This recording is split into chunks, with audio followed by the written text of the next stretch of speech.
All right, Richard, it's all yours. All right. Well, good morning, everybody. I have you unmuted everybody, Peter, so we're individually controlled?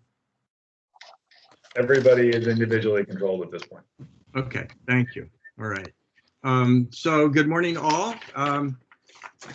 Excited to be here, and we've got some serious planning business ahead of us on today's agenda.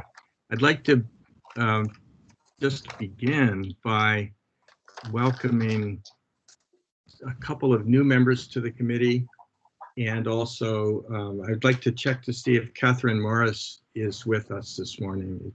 Catherine, are you on? I take it she's not. I can report to the committee that that CBI has now been retained by the agency to support the work of the council going forward, and also the work of this committee when we would like to have facilitation support.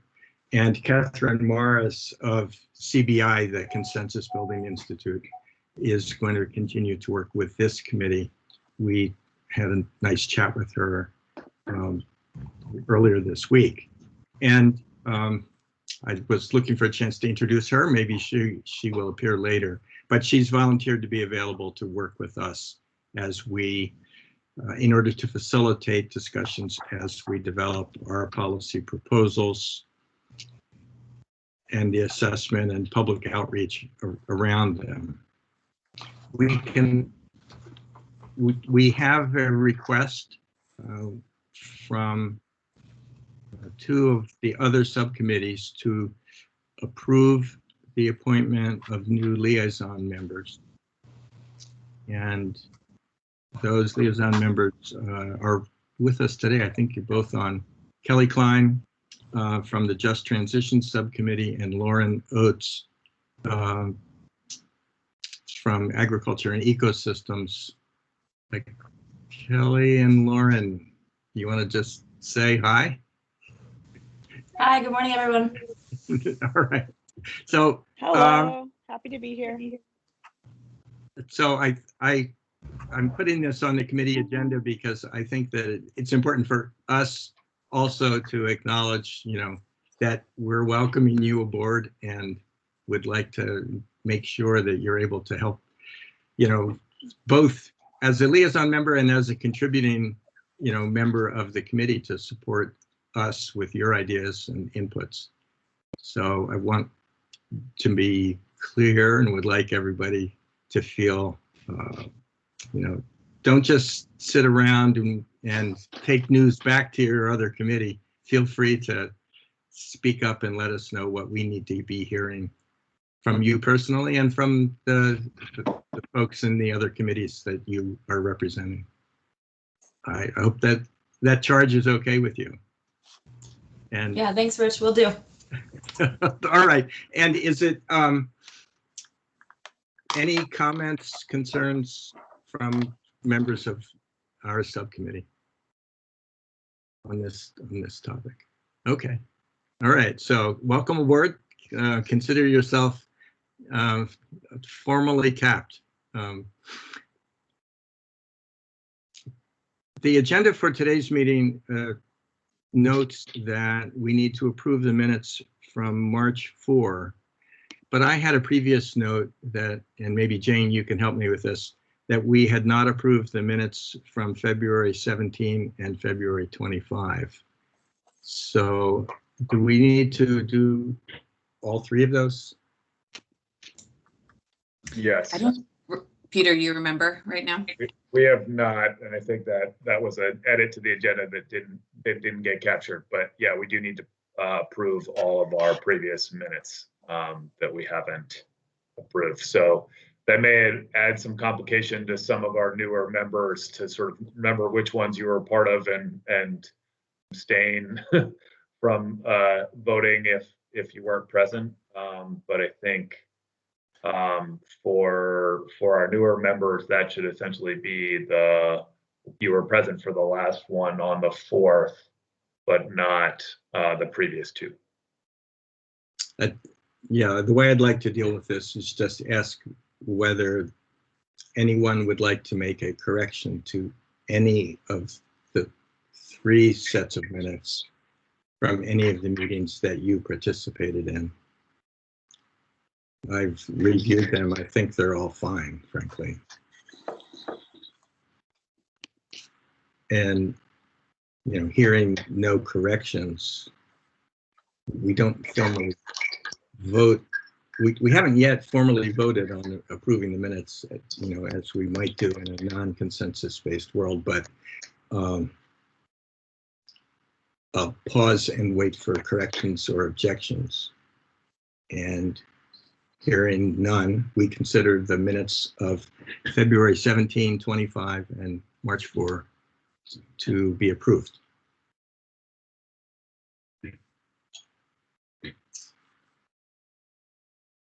Now, I recall that we had a discussion last time on the subcommittee charter, and I think there was not disagreement about it. What I would like to do is to take the charter as it had been put together by Jane and integrate a couple of additions that we did orally, really, in our last meeting. And then there was, I think, one written clarification that came in. And maybe the way we could proceed here, I don't think there's any disagreement about this. We had a good conversation. The committee approved the overall charter, and Jane, perhaps you and I can just make sure we get a single document that includes all that and circulate it around to the committee. If that's acceptable to folks. I don't think there was. Yeah, you'll know it was Joey who provided the most recent comments, and that's the latest draft that I have of it. And Peter, you were busy home renovating, and I was wondering if you were keeping a document that had any more edits, but let's just make sure and reconcile that, and we can do that offline and share it with the subcommittee. Yeah, it's Joey, does that make sense to you? Yes, and they were very minor. Okay, all right. Well, we will just make sure we get a document that's totally ready for prime time and can be circulated back to everybody. Yeah, I think all of the edits that we've described reflect the conversations that we've had about our structure. So I don't think it will come as none of it will seem different than what we've discussed. I do understand, Jane, we are trying to get this done for the Monday full council meeting. So what I will pledge to do is integrate those comments and send them around to the subcommittee and ensure that works so that we can get sort of an affirmation or at least lack of objection before those go to the full council. I'll get that done today. It's been on my list, but other things going on. Okay, thanks, Peter.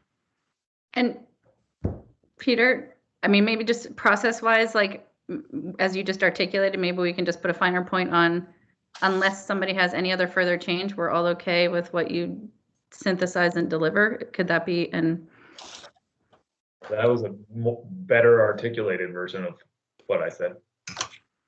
So if we can all thumbs up and agree on that, it may help us just with unless anyone has any burning last minute things, like just assume that we're good. Okay. Thanks, everybody. So the main body of our work today is to, really advance our thinking by asking our discussion leads to, put in front of us how they're viewing the main body of work that we've got in front of us, and get us thinking about what we want to focus on. And I think we should I think everybody's prepared to present their main ideas, and we should just dive into that. Anything else anybody wants to bring up, here at the beginning of the meeting? We've got 2 hours set aside for this, a half hour for each of the 4 major areas. We'll see how much time they actually take. They may not require it. They may not each require a half hour. Later in the meeting, we're going to be discussing the process for getting consultants on board to advise this subcommittee and also the council in chief, and then also how to handle the fact that the comprehensive energy plan process is going alongside our work and needs to be coordinated with our work. It is on a parallel path, and really important in figuring out how to cross connect with the process for the CEP is, I think, going to be an opportunity and a challenge as we go down the path here towards a climate plan. We can discuss those topics after we get into teeing up our major issue areas. So we haven't agreed on an order of proceeding. But I got a note from Ed McNamara saying he's not available for the first hour. So Liz, it makes sense for you guys to go towards the end, right? Yeah, that's what we were hoping. That's great. Okay, good. So why don't we kick it off then with starting with buildings. Great, Rich. Thank you. Hi, folks. This is Dave Farnsworth. Chris Donovan and I have been working on this topic, and what I'd like to do is just share my screen with you a little bit here and give you a sense of what we've been thinking to start off today's discussion. Can you hear me okay? Yes. Can you see my screen? Yes. Great. So the buildings team, Chris set out this nice goal. I like the way she articulated this. We see our goal to align policy and a regulatory framework that's going to drive and increase public and private investment in the building sector to reach the goals that we're talking about here. We touched on this a little bit the last meeting, and of course inviting folks from other committees sort of illustrates the second point here. You see the building heating and cooling little circle inside there. We see that a lot of the solutions and a lot of the ways we're thinking about buildings affects other subgroups within this committee. Buildings, transportation, the power sector will all have effects on each other, and I just wanted to recognize that. And of course, when you go out to the next concentric circle, you see that the things we're going to be talking about here as a committee will be affecting other groups, whether it's agriculture or equity. So we just thought that's an important, very broad sort of observation to recognize up front. And we think it's really valuable to maintain crosswalks between the committees and between the subgroups within this committee. When we look at the challenge that we face here, there's a slight difference between available information we have with respect to what sort of reductions might be available to us. There's EAN information from maybe I have 222 there, maybe 221. I apologize for that citation, but it was the latest and greatest information that EAN provided. And so when you add up all the tons available from cold climate heat pumps, a category of other, I wish somebody could explain that to me a little bit more. Weatherization, renewable natural gas, heat pump water heaters. You see that number 1.38 million metric tons available.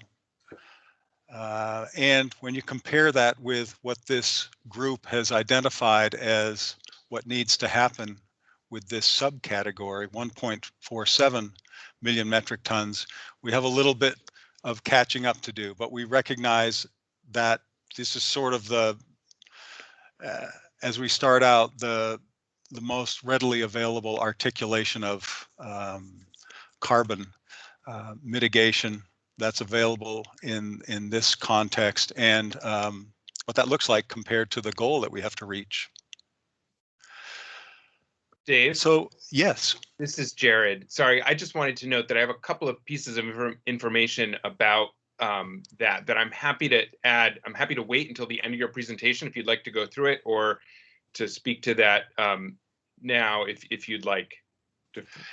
Let me just go to the third point here. Then let's come back to that, Jared, and you'll be the first person we should talk with. Okay. Okay, sounds good. Thanks. Thank you. So finally, as you might imagine, so Christine and I have come up with all sorts of detail and different grids. And in our discussions, what we realized we want to think about is just sort of the simplest starting point for policy pathways. And we boiled it down to two categories. You see over here on the left, and we see our work in this context as filling in lots of detail as we move to the right on this grid. But very simply speaking, what we need to do is ensure and improve building energy performance, both for the buildings we've got out there and new buildings. That's the first part of this task. And the second part is to improve all the fuels that go into heat and cool buildings and water use in buildings. That's the very general observation for pathways. And then if you move to the right, what are the basic policy objectives? We need to articulate those. What are the driving policies? What are the big ticket policies that are going to move these? And then what are the complementary related policies that are going to move these? This is sort of an outline of, this is the way we see our work. And Christine, I want to give you an opportunity to weigh in here. I've kept a lot of detail out just to explain this framework, but I'd like you to weigh in and articulate your viewpoints on this as well. Great, thanks, Dave. And good job boiling this up. It's easy to get lost in the weeds, and trying to bring this back to thinking about what are really going to be key drivers to scaling at the speed and level of scale that we have to has really hit me front and center in the last few days, although you all have been deep in this, lately much more than I. And so, for example, and how we got here was by going back and taking a look at the very, very solid recommendations in the VCAC most recent final report and the building related recommendations in that. Taking a look at some excellent work EFG did for RAP for the legislature, and looking at where cost-effective carbon reductions to what extent they can be achieved, and what net societal benefit in buildings through weatherization, and then looking at the rate at which, for example, with weatherization, we're actually getting the work done in the actual marketplace today, and realizing the scaling that will need to happen.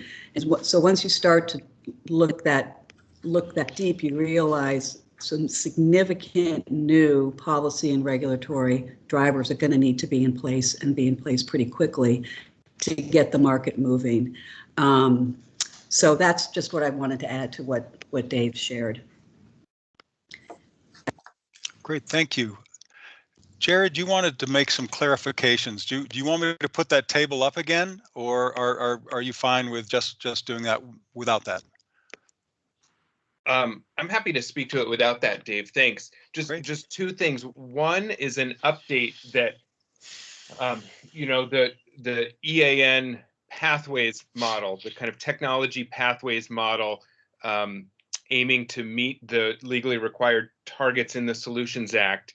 That's been out for review by a kind of dozens of kind of experts around the state, and we've been incorporating a lot of that feedback over the past couple of weeks. The second draft of the model will be ready to share with some updates to those numbers that you saw, Dave. I mean, generally, or that you shared, Dave, generally the story is the same, but there are some subtle differences based on some improvements to, assumptions and modeling calculations. That should be ready at the earliest by the end of the day today, but by the latest at the end of this week. And I will share that draft of the model for the use of everybody on this subcommittee, and then I imagine it will also be posted to the council website as well, and I'll share it with the Science and Data Subcommittee. I do want to say that before we get started, there's a lot of chicken and egg questions about kind of what we're working backwards from, related to how we understand or interpret our charge of both questions around the greenhouse gas emissions inventory methodology, but then also, I'm just specifically, I'll share my screen really briefly. And this is let me just find this, and we can post this to the council website as well. But folks will remember that in the Global Warming Solutions Act statute, it speaks to this need to, or this directive to provide for greenhouse gas emissions reductions that reflect the relative contribution of each source or category of source of emissions. And that question about the relative contribution, or what I've termed here the proportional share of emissions reduction that should come from each sector, what that proportional share is varies depending on which baseline you select. So here we can see, so this is kind of an update to some of the information that Commissioner Walk shared previously, but this is the data from the state's official inventory for our from 1990, 2005, and 2000, and the most recent available, which was 2018. But the share that each sector is responsible for varies, whether we're kind of determining that from the latest available data in 2018 or from the relevant baseline year. And it gets confusing because our 2025 emissions reduction target is based off of a 2005 emissions baseline, whereas the 2030 and 2050 emissions reduction targets are relative to a 1990 baseline. But I'm just going to, so we're talking about thermal right now.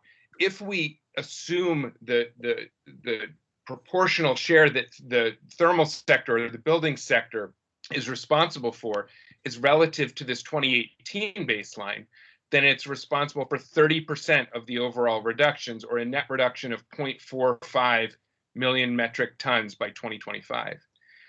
If instead we assume the 2005 baseline, then the percentage that it's responsible for goes down a little bit, but the gross, the aggregate number, the real value actually increases from 0.45 to 0.52. So we just have to at some point agree on what we're using for a baseline, because it's going to affect both the proportional share and the actual emissions reduction target that we need to aim for, both overall and proportionally by sector. I will say that I am concerned that if we use a 2005 or a 1990 baseline, given the significant emissions reduction as calculated in the current greenhouse gas emissions inventory in the electricity sector, it would be, if we use a 2005 or a 1990 baseline, we would be saying that electricity emissions either could or should go up, and that we would have to get even more reductions from the other sectors than we would if we're using the latest available data from 2018. So initially, that would be my preference, that we use the latest available baseline in terms of the sectoral share, but others may have different opinions. I just wanted to share that because I think getting this right and being clear on our definitions and agreement of the baseline is important up front to know what we're actually aiming for. Hey, Jared, thanks very much for that. I'd like to know what Rich Cowart and Commissioner Walk think about that topic. Do you want to discuss that more? Do you want to try to figure that out now? Would you like to table that and for further discussion? How would you like to proceed on that? So my quick response to that question is that the same topic, the same challenge is faced by the other subcommittees. And it doesn't make sense for us individually to decide how we're going to count separate from the other subcommittees. And in fact, the Science and Data Subcommittee is created to address problems like this. And I would ask them for a recommendation that would apply across all the other mitigation subcommittees.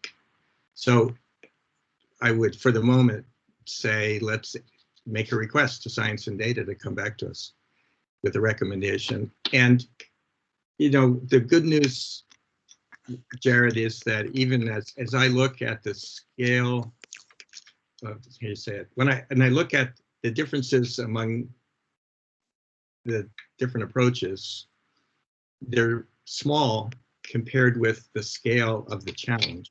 Right.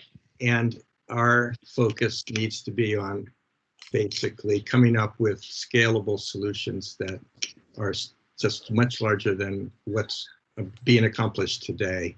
So no matter whether it's, you know, 0.45 or 0.52 million metric tons, it's a heavy lift, and we need to design a policy that can scale even past that, because if you look at the 2030 numbers, you know, they're double at least what the 2025 numbers are. Yeah. So this, relatively speaking, if we keep our eye on the long ball, I think we're better off. Christine, you had a thought too. Yeah, I just like to take the weatherization example and noodle with that a little bit to paint the picture of what the scaling challenge and opportunity is just in that one solution alone.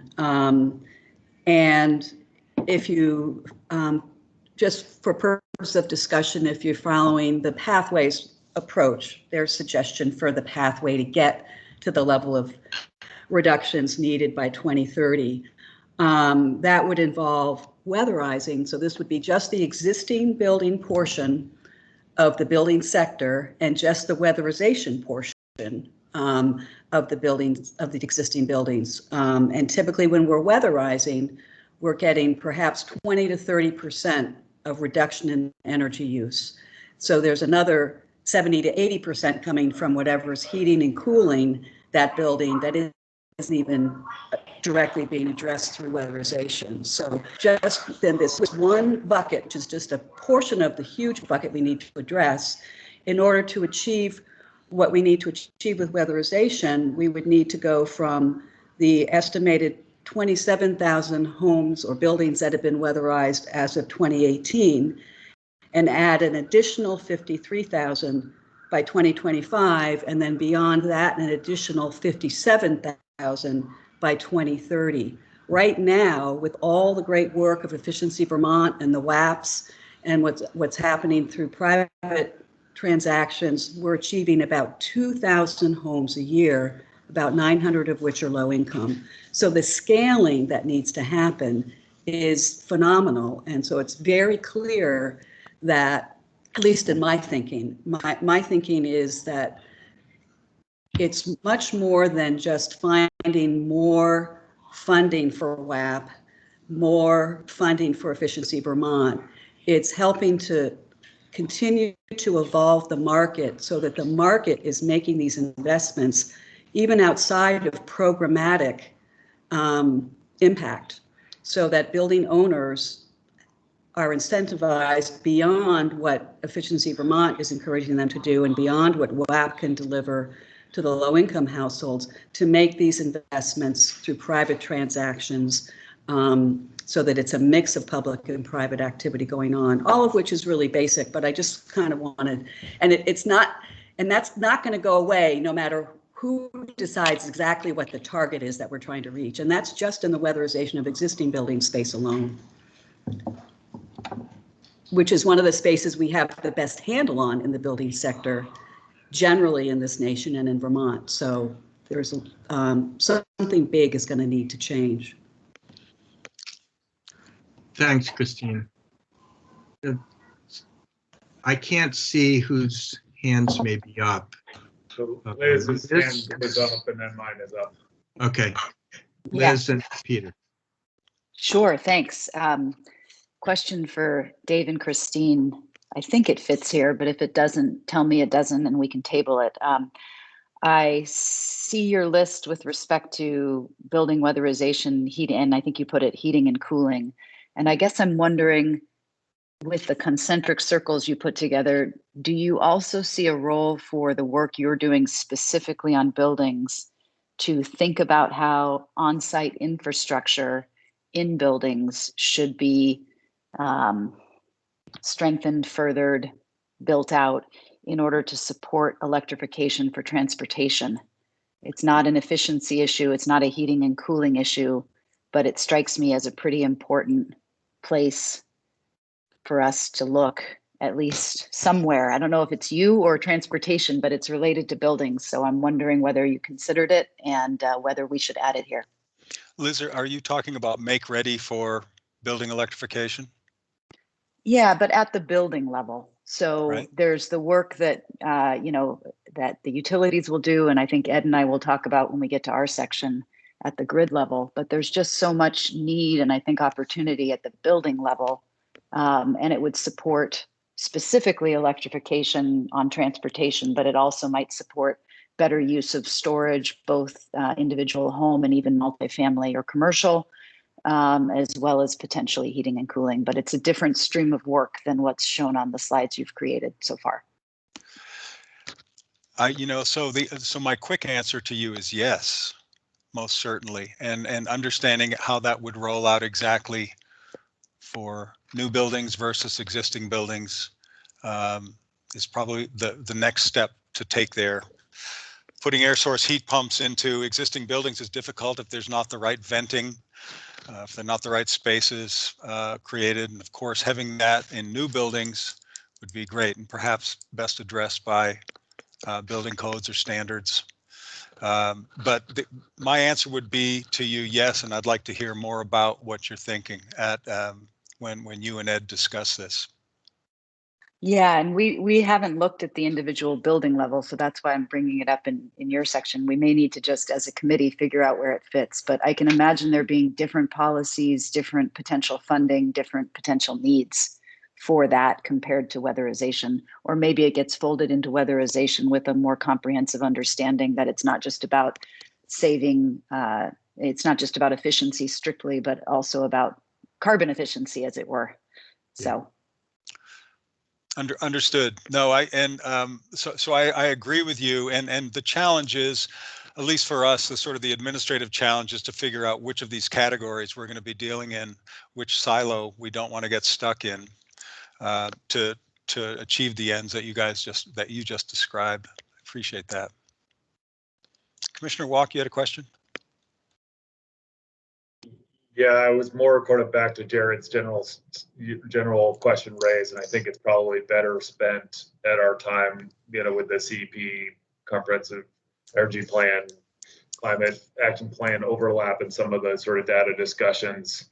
I guess my quick response, just for everybody to think about, is that the way we thought about sort of percent reductions and percent share was essentially to treat each of the sectors as independent, and therefore then you would need to get a 26, a 40, and an 80% reduction respectively in each of those sectors.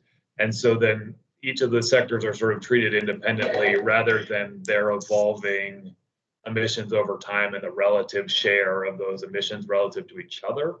I think that becomes a little bit more concrete and easier to manage. But certainly open to discussion on that in terms of how we do the math. It feels like if we change the relative share, if that relative share is evolving over time and will always continue to evolve, then we don't have more solid numbers to shoot from. And given that we've been given baseline years of 1990 and 2005, it seems more prudent to me to stay there. But I just wanted to provide some clarity as to how we calculated some of those pieces. But as Jared, you flagged in in your memo to the Science and Data Subcommittee on our overall emissions, there are a number of open questions about how we calculate emissions that deserve discussion and deserve resolution. And this is just one of those. And I'd like us to not get too far down into the weeds on that. That's possible. Because frankly, it's an order of it's a margin of error question. And I think we're, on the trajectory, it's large scale change that needs to occur, whether it's really large scale change or large scale -1 or +1 kind of change is kind of irrelevant at this point for the purposes of developing our initial policies.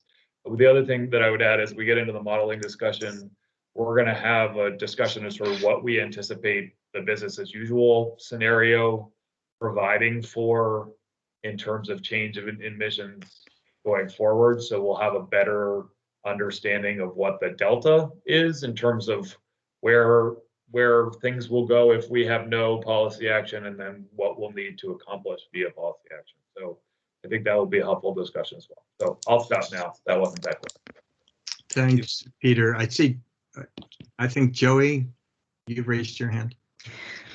I did raise it, and it doesn't necessarily fit tightly into only the buildings conversation. It's more of one of those things, like Liz noted, that may straddle these sectors more broadly, which is just, I don't know if you've thought about, but I know in my work a lot, it's as we work to make this transition happen, how we help people do it is really important. Sort of these sort of like services that we provide, like of trusted partners or whatever, some people call them concierge services, some of the work that are in the building space, the community action agencies play for lower income Vermonters, that NeighborWorks plays for Vermonters in terms of making it easy, having a trusted partner, being able to help people sort of work through, thinking about this just in like, through the financial lens, obviously, which is critical, but through the logistics and just like lining up the partners, including the contractors, to make this work possible. And like I said, this is not unique to the buildings sector, but I know, I think it's in the building. So I just want to put it out there that there are some of those sort of more, those kind of wraparound services that are probably going to be needed in all of this sectoral work. And we have different partners that play really important roles in this moment, but thinking about that, whether it's through some uber coordinated approach or just sector by sector, I just want to put it out there and ask the question if that sort of came up in your thinking in this specific sector. Johanna, that's a really good point. I think of that as sort of an implementation phase thing, but really important to think about. We went down a bunch of rabbit holes. We didn't go down that line of thinking, but I agree with you. It's going to be really important to make sure that people are able to do this, whether it's going to be programs or it's going to be businesses develop that are good at doing those sorts of things.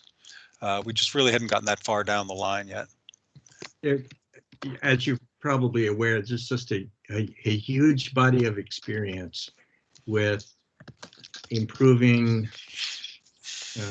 buildings, working with owners and occupants of buildings. There's a huge body of experience with programs that look really good on paper and don't work because they have not created the handshake that's necessary between the decision maker, the building owner or the tenant, the landlord, and the program.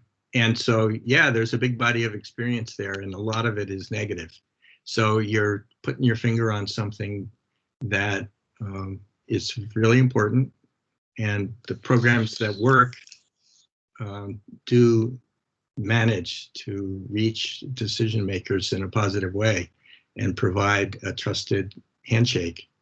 So I think we're pretty aware of that. And I agree, it needs to be built into the decision making. I should mention for the folks that Peter Bourne, who does have direct relationships with lots of customers,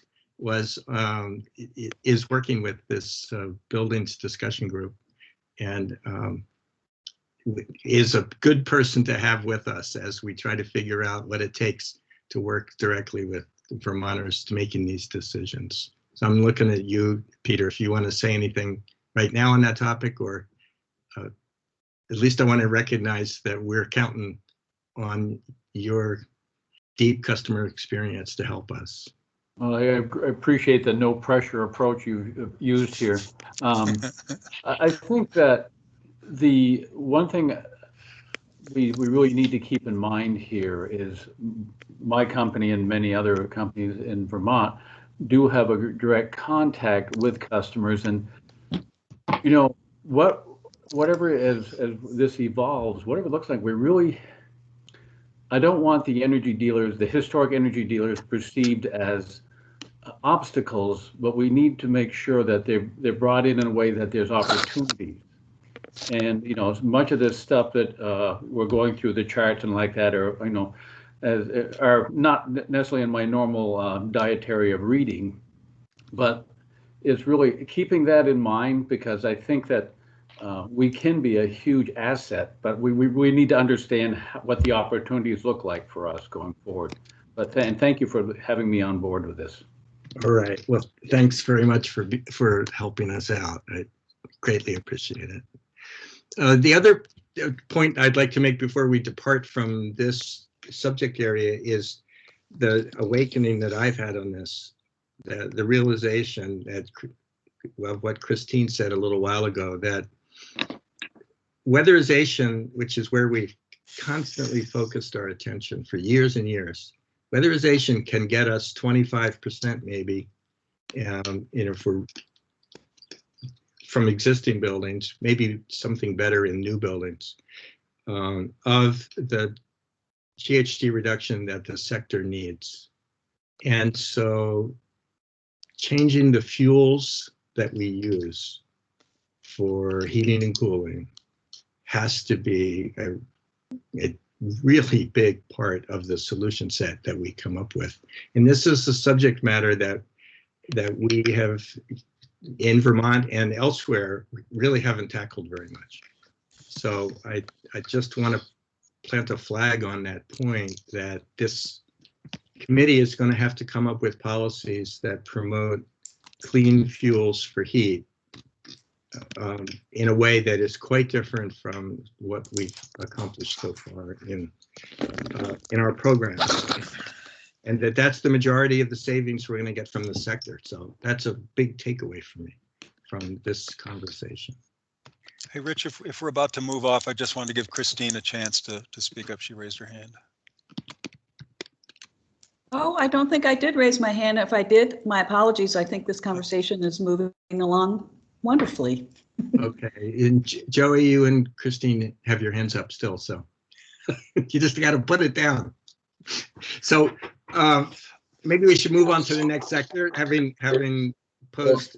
Before we move off, Rich, I would encourage, I think we think a lot about existing buildings and the work that needs to be done in existing buildings. I would love to be on every task group, but I would encourage us to be thinking about sort of, we talked a lot about sort of what a net zero building standard looks like going forward, or what new building standards look like. And that's where to incorporate a lot of the make ready that Liz discussed, and really think about how ultimately it's the combination of the envelope and the types of fuels being used to heat and cool a building that lead to the emissions. And so we need to make sure that we're thinking about both topics, both for new and existing, in a way that aligns with what we project for new buildings and for our existing stock now. I guess I would make that.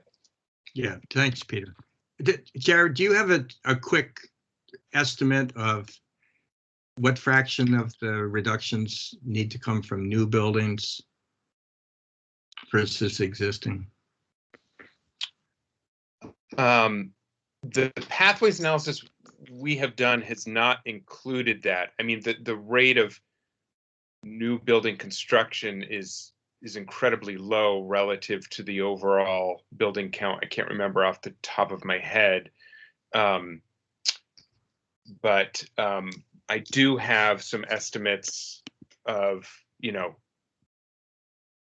that I can share in terms of some of these different pathways within the thermal sector, whether it's electrification, weatherization, use of wood and biofuels, kind of how much of the way, given some of the known and proven technologies and the kind of market adoption curves, which are really difficult to predict, but we can extrapolate from what those might look like. But to answer your question more directly, no, I don't have a new versus old building breakdown. Okay, well, obviously we need a new buildings component as part of the package. So Peter agreed. Unfortunately, fortunately, that's an area where we can probably make significant progress and on a per building basis. And unfortunately, the ratio of new to existing is pretty small. But by 2050, it'll be a bigger number. Yeah. So maybe we should move on to the next topic area. Rich, if I can just clarify, in the kind of way that we set up our pathways analysis, it doesn't distinguish between new versus old, but that doesn't mean that new isn't included, because mostly what we're counting is the changes in technology adoption. So, when we have a measure around, advanced wood heating systems installed, or cold climate heat pump systems installed, or heat pump water heaters installed, that is a mix of new and old, but we're just not breaking it out specifically as such. I just want to be clear, though, that we're not saying that we're not counting. Yeah, it's in your mix. It's just not called out. Yeah. So how about turning to our transportation discussion? Well, so to anchor on something that we saw in chat, and to just flag it for it, I think if we are anticipating further needs for into the future, beyond 2025, into the 2030 and 2050, in terms of technology change out, and a current heating system lasts for 25 years, and our expectation would then be to expect somebody to change that out, then we do need an explicit focus on new construction, so people don't become locked into technology that the state will have an interest in them not using at some point in the future. Agreed. Totally agreed. All right. Transportation. Okay. So I'm looking forward to digging into this with you all. Thanks to Gina Campoli and Dave Farnsworth, two of the folks on this call who have begun this conversation with me in service of this effort. We've also brought into conversation some of the other folks who are doing this work, including some members of the Transportation for Vermonters network, some of the members of the 31-member Climate Coalition, so a bunch of folks who are thinking about this in a small group. So our initial thinking, we're going to share with you and walk through. It's a little bit of a different approach than Dave's I'm jealous, tidy, concentric circle model. Ours is more of a of a list of sort of where we, just to center this conversation. But I mean, I think we're here today, like, recognizing that transportation is almost half of the greenhouse gas emissions in this lovely rural state. So we have some work to do there, and we wanted to just sort of share our initial thoughts and open up the conversation. And I know that Dave shared his screen. Is that something that I can do, or? Okay. I can show background effects.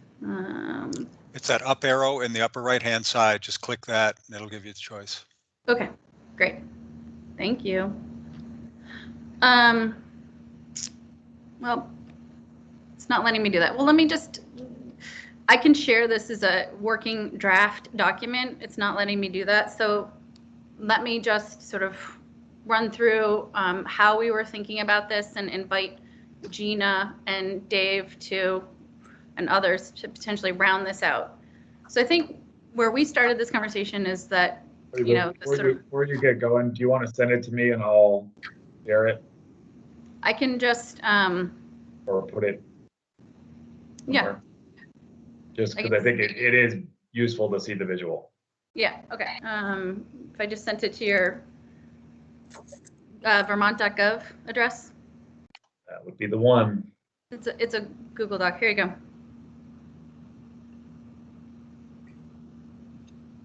There you are. Thank you for your help there, Peter. Well, as he's lifting that up, let me just continue on, which is just to say, I mean, this is really Gina's mantra, and so Gina weigh in, but really the focus in the transportation sector needs to be on the three-legged stool approach. We need to focus on fuel, you know, the fuel sector, fuel switching, that includes sort of, you know, electricity, potentially like biofuels, you know, setting the stage for the potential for hydrogen down the road for the heavy duty fleet, especially. You know, we need to like focus on the technology that will enable that, electric vehicles, autonomous vehicles, potentially in the short term, cleaner, more efficient light and heavy duty vehicles. And then obviously demand reduction, reducing single occupancy vehicle use through different kinds of transportation demand management strategies, bike and pedestrian walking options, you know, smart growth, transit, et cetera. Are you able to share it, Peter? Or I'll just keep going for now. Oh, thank you. Thanks. So, and again, this is sort of just draft, but we really wanted to sort of start first with like principles around our thinking, you know, sort of, which are sort of delivering the outcomes that people need, which is getting people where they need to go, but doing that in an increasingly affordable, more efficient, cleaner, diverse ways. Wanting to prioritize equity in the most vulnerable, and, you know, recognizing that we're a rural state. So creating early sort of accessible public process, public engagement strategies, and unpacking these strategies further, but centering equity and diverse voices in the program design and deployment strategies. Supporting and partnering with the existing network, network, of providers as that's possible in this space. Further incent the strategies and solutions that, you know, we want to manifest, you know, reduction of fossil fuel consumption, beginning to disincent, you know, fossil fuel use, you know, considering and aiming to, as Commissioner Walk was just noting, you know, to help people avoid locking into longer term investments in higher polluting vehicles as we are able in our thinking. And then sort of recognizing what we can do on our own, and, you know, sort of the power of regional collaboration, the need for a national market, you know, policy frameworks, both at the regional and national level, that will help support this transition. So those are sort of the high level principles, and we'll go next in sort of the key focal areas. And Gina and Dave in particular, I invite you to again weigh in, but you know, I think as we all know, like the key focal areas, deep electrification.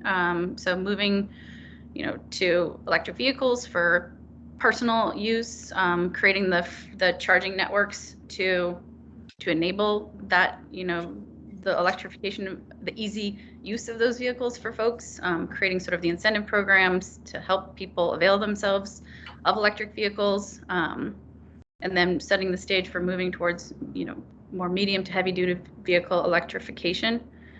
And then, you know, beginning to also recognize that we're in a moment of transition. So in this transition, sort of higher vehicle efficiency for non-electric vehicles, and beginning to phase out internal combustion engines over time.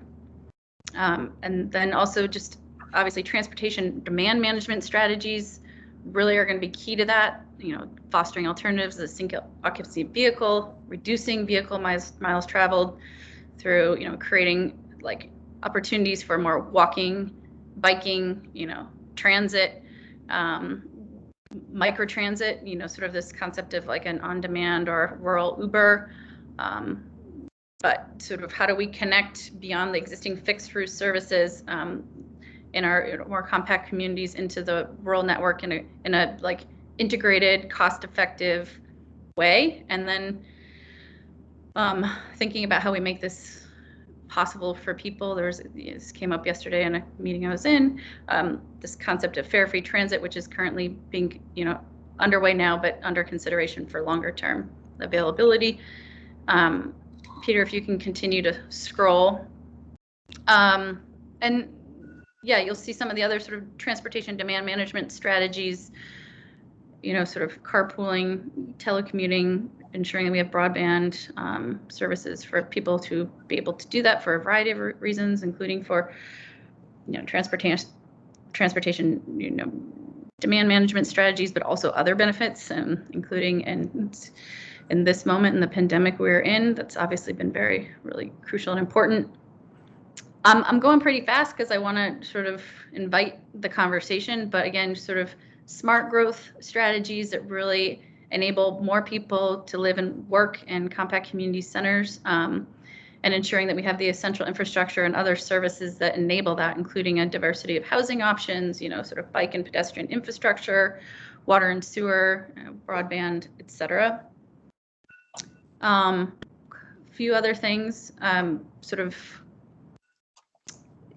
the utility enabling and supporting strategies. This is sort of rate design, direct load control. How do we capture, sort of like the ability to use our, rate design and other ways to send signals and enable people to capture, financial and other benefits from strategic rate design, load control. I don't know, Dave, if you want to jump in here and speak more to some of this specifically, or I can just kind of keep going and then we can have a conversation. Specifically, what are you referring to, Joey? Oh, just the rate design and the load control and all reg stuff. Keep going. I think you've done a great job teeing it up, and for the discussion. Peter. For the discussion today, I think you're at the right level of detail. Okay. Green Mountain Power started out with really a really great pilot that gives you a good price and people respond to the price. Mm-hmm. And part of that deal is that they agree to control you, to move you off peak. And the price would be really high if you decide you want to charge on peak. So I think you're capturing just what needs to happen in that with respect to rate design and load control. Yeah. Anyway, these are big buckets of work and focal areas, as we've called them. But just to continue on sort of what we were speaking to earlier, the need for sort of, education and like public engagement and seamless engagement to support the transition, building off successful programs like Drive Electric Vermont for marketing, promotion, education, trusted resource, really, and also working with our auto dealers and existing partners in this transition will be important. The concept of sort of leading by example and sort of transforming the state fleet in this transition, I think will be another really important focal area. Peter, if you can scroll up, I'm sorry, this is in your, this is your responsibility. No, excuse me, scroll down, like, sorry.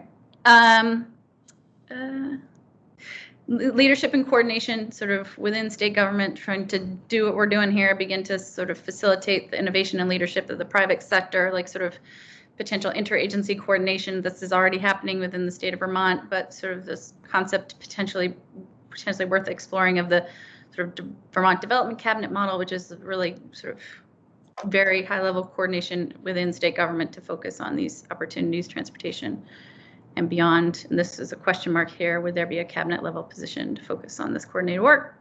And then of course, sort of federal policy and regional collaboration will be really important here.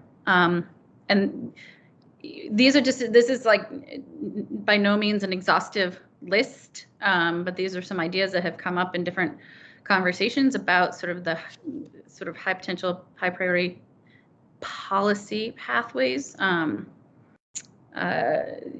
the Transportation and Climate Initiative, which is this obviously for about a decade now. Vermont has been at the table working with partners in New England and the Mid-Atlantic, looking at this regional cap and invest program for the transportation sector. We have 3 states, including neighbor Massachusetts, who have joined that. We're still at the table.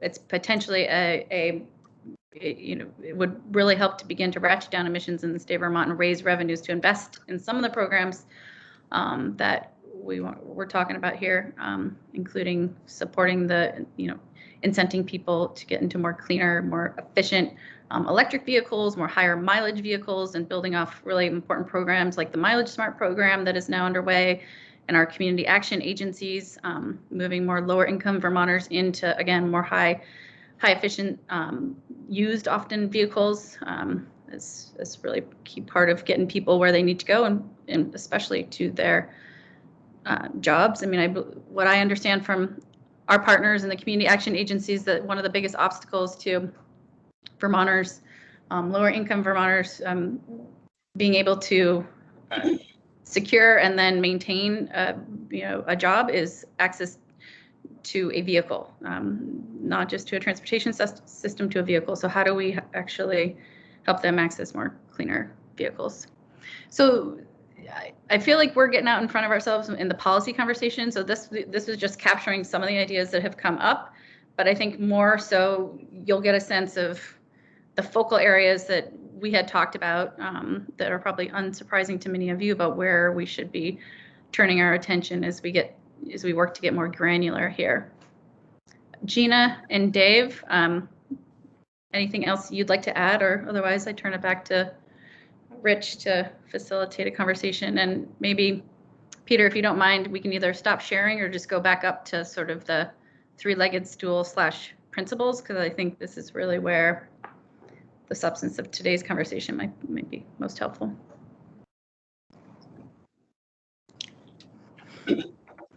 Joey, can I say a few things? It's Gina. Please do. First of all, I want to say thank you for including me in this group. I missed the first couple meetings. There was a snafu with my email address. For those of you who don't know, I retired from Vermont state government in 2017. I spent 13 years at VTrans leading various climate change programs around resilience and mitigation. I led the TCI transportation agency portion of that work until 2017, worked with New England governors, Eastern Canadian premiers, developed energy plans for the agency, drafted the transportation sections of the 2 previous CEPs, and worked internally at the agency on our operations to make them more efficient and to look at solar, which we did do a couple of solar projects. So anyway, I've got a long background in transportation policy for Vermont state government. I do now live in Craftsbury, Vermont, where I've lived since the early 80s and involved in committees in town, school board, energy committee, et cetera, et cetera. I was on the Hardwick Electric Board for 7 years and now involved in some economic development initiatives in town. And I want to say that it's really daunting what we're up against in terms of transportation, because really this is how we live our lives, how we move around, and how our goods and services are brought into the state. It's a huge issue. It's to try to change these patterns is daunting, and we've got to start really big and move into what we can do. We referred to the 3-legged stool because that has been the approach in the past to look at fuels, technology, and demand. That doesn't mean there are other ways to do it. We need to look at what the programs that are established, but obviously they aren't working because our emissions are going up. We need to think about how we can change and improve those programs. But also, I'm really open to looking more widely nationally at other states and for new ideas. And I'm hoping that the consultants, and I know enough just to be dangerous about what these consultants may or may not be doing, but to help us analyze, particularly in transportation, what's going on in other rural states, to help us think about something completely innovative and different, because what we're doing now isn't working. So what Joey just went through is a humongous laundry list of issues and possibilities that we need to narrow down into some options. And that final list is what we quickly came up with as a starting point, because there's some tried and true things in there. But obviously they need to be expanded hugely. So that's my little intro to this discussion, and I look forward to what comes next. Gina, thanks so much for joining our group, and your background is obviously speaks for itself. It's terrific to have you on board with us. So welcome, and we'll have to keep in mind a request to the consultants to help feed us ideas that, particularly from other rural places, even in states that aren't especially, we don't think of as rural states. California, for example, has a lot of rural territory. So there may be examples coming from states that we don't think of as rural that actually have to have rural solutions. And one more important thing that I want to emphasize is that transportation, very much of transportation is outside of the state's control. You know, who's making our cars, who's producing our fuel. Federal policy drives most of the transportation funding in Vermont. So we need to kind of recognize that and deal with it and figure out what our role is vis-a-vis those federal and regional. I can't overemphasize this. Goods movement is out of our control. There's a lot of pollution coming from trucks coming in and out of the state. So focusing on what we can, recognizing what we can't, and working in any way we can to deal with those larger issues. Okay, thank you. Peter and Dave, you both have your hands up. Great. Thank you, Joey and Gina. It's great to hear these set of recommendations. I think, Gina, you flagged something that is a concern that we get a lot in the sort of in the way in which, and goes back to the bit of the emissions calculation question and some of the embedded carbon aspects of various things that we do. We as an international society have agreed to account for emissions that happen within our borders, which is insufficient to think about the way we interact with our lives, right? Because much of what we procure happens outside of state boundaries, and I think that's important to flag. I think the other piece that I want to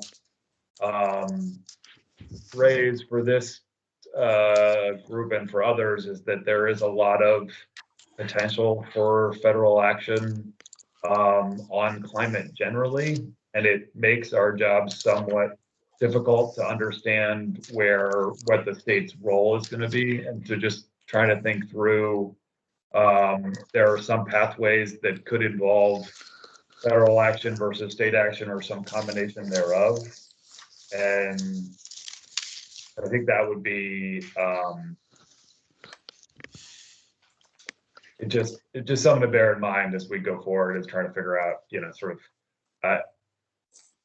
our job is to do this to achieve our emissions reductions in a cost-effective way, and if we drive state policy that overshoots in a way that is not economically competitive with our neighbors because federal policy has also entered the space, then I think we do a disservice to our residents as well. I'm not sure that's a likely scenario at this point, but it's just something to bear in mind.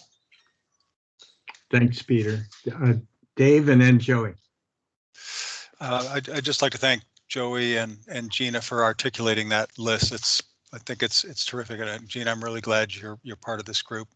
I just want to make a really narrow observation about one part of this. In a discussion we had the other day, Ben Walsh from VPIRG made the observation that when you're implementing policies, you can break this into pieces, and sort of near term is one way to look at a number of things you might do, and tactics you might be able to start taking really quickly to affect near term changes.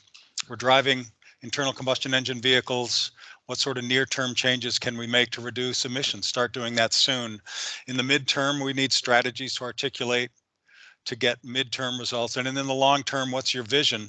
So each of those is very important, but it helps focus a little bit and helps prioritize that list that was just set out. Joey? Thank you for framing that out. I think that's absolutely right and important to keep front and center in terms of the work we have ahead of us and how that informs the strategies that we put forward to meet the 2025 target and 2030 and then beyond. I would just say a couple of things. I agree with like what Gino's saying. What I would also say is that this is challenging, but the technology in the electric sector, at least, the technology is here. It's going to evolve and get better, but we actually have technology at our fingertips to be able to help Vermonters make this transition, especially for the sort of more single occupancy sort of passenger vehicles. And one of the things that I just wanted to recognize when we talked about sort of electrification, that is one of our benefits in service of this work in our 2025, 2030 beyond charge, is that we have a pretty clean electric grid, and it's required to get cleaner. And it's kind of our competitive advantage. And so that electrification component is really important in terms of fossil fuel reductions. And we have partners in our utilities that can help with other sort of innovative strategies like we were talking about with rate design and otherwise. I would appreciate what Commissioner Walk said in terms of what's happening at the federal level. I couldn't agree more, but I'd also recognize that what's happening in the private sector is really important as well. As people may know, like General Motors came out and said by 2035, we're going to have, like essentially zero emission vehicles. Like we have a private sector that is stepping up, and that's going to evolve, and like just want to like keep that top of mind too. But as more states like Vermont and many others step into this space, it's going to drive the market. And then an important piece of this is really gets into the work that Jared does and what we need to be thinking about in terms of how we're assessing these strategies and solutions is sort of the costs that we're paying anyway for the system that we have. So those are a bunch of sort of random lingering thoughts that I just wanted to put into the equation to sort of affirm some of the ideas that others have put out there, and just recognize that this is an evolution, and moving forward we have some competitive advantages in places that we could focus first, and then we shall do more. Thanks, Joey. And Peter, is your hand an artifact or is it up again? That's a phantom hand. I will take it down. Okay. So thanks guys for this thorough, challenging list of policy ideas and thinking about the scope of what has to get done. I guess my request to you all going forward would be to follow up on suggestions you've already made, but to emphasize them. That is, could you organize your thinking around the timescales?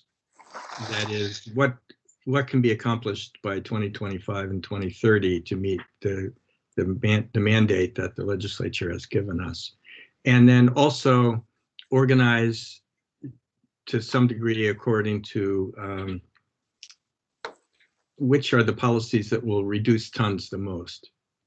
And I realize that there are a lot of community development aspects that drive transportation needs in the long term. But when you think about the physical footprint of the state, where people live and where they work, that's not going to change very much between now and 2025 or even 2030. And so, I come from a background in community development and planning myself. And so I always resonate with these ideas, but I recognize, as you all do, that we're not going to save a lot of tons by village-centered growth strategies in the next 5 years. So, those are good things to pursue. But if we're going to meet our objectives by 2025 and 2030, we have to have we got to address some bigger buckets than that.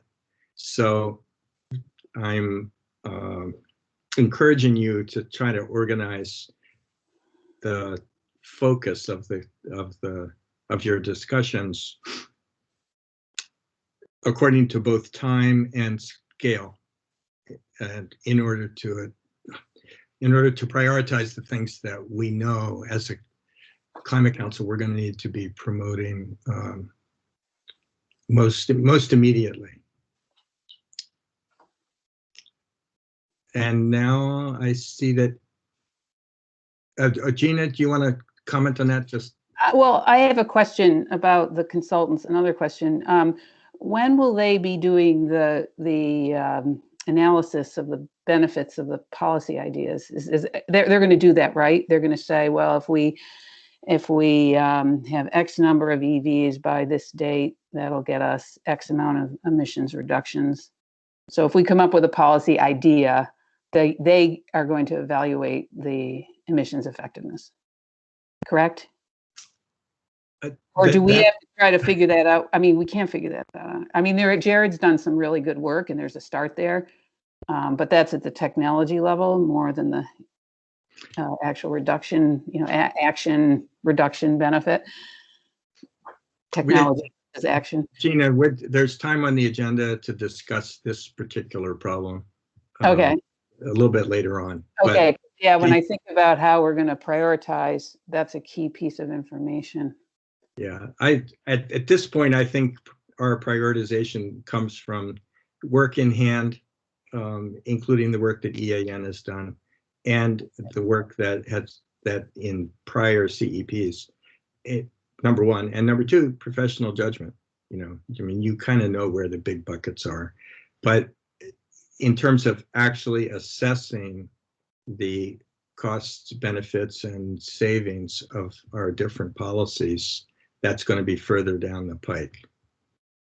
Okay. Thanks. And you're right, the consultants have to be on board for that to even begin. And right now, they're not even hired. So yeah, we're going to talk about that in a minute. Ed, welcome. Glad to see you here. And maybe you and Liz could go next. Sure. I think, Rich, I think Christine had a question. Christine? Yeah, this may not be the time, Rich, because it applies to our work more broadly, but it's spinning off of your comment about the urgency and desire to focus where we get the most savings, the most reductions, the quickest. And that leads me to a question that may need to be answered later, not right now, which is, I'm unclear myself about whether our work between now and June, July, let's just say, is meant to come up with the full portfolio of what would need to be achieved in an ideal world, or the short list of where we're going to get the biggest bang for the buck, the quickest, that we can even feasibly achieve in the state of Vermont alone within, what's under our control by 2025 or 2030. And to me, those are not the same assignments, and it's not clear to me what our assignment is if you were trying to decide between that one or the other of those. Thank you. And just let me state that that's an open question and that it's an ongoing topic of conversation that I think it will involve the entire council deciding, what the strategy will be for the entire council. It's not just for this subcommittee. But you're raising a difficult, thorny point, considering the urgency to act on the one hand and the breadth of the mandate that we have on the other hand. And how do we negotiate a path that makes really significant progress in the year in front of us? So it's an open question, nicely stated. Thank you. So Richard, if I may, and it is a thorny question, I think one that's really important, Christine, because I think, as Jared's analysis has gone back and tried to determine sort of to incorporate that feasibility question into, because there's a certain amount of turnover in capital equipment that happens on a yearly basis. And if we need to be ahead of that curve, then significantly more needs to be done. I I firmly believe that the task of this council and this subcommittee is to develop recommendations that achieve the results that we've been assigned to. And kind of to make those recommendations clear-eyed to the full council around what it would take to get there. And if that is, there's a law of diminishing returns at some point where we need to invest a lot more money to get that final component, that I think we need to do that. And we need to be able to understand that in a reasonable fashion, because that may change ultimately some of the policy recommendations at the margins, that if, you know, say one sector can go well beyond in a cost-effective manner and another is going to hit that sort of that slope of diminishing returns, then there may be an opportunity there for us to have a frank conversation about that. But I do think we have to start from a place of, we have to show our work onto how we get to the reductions that are required. Thanks, Peter.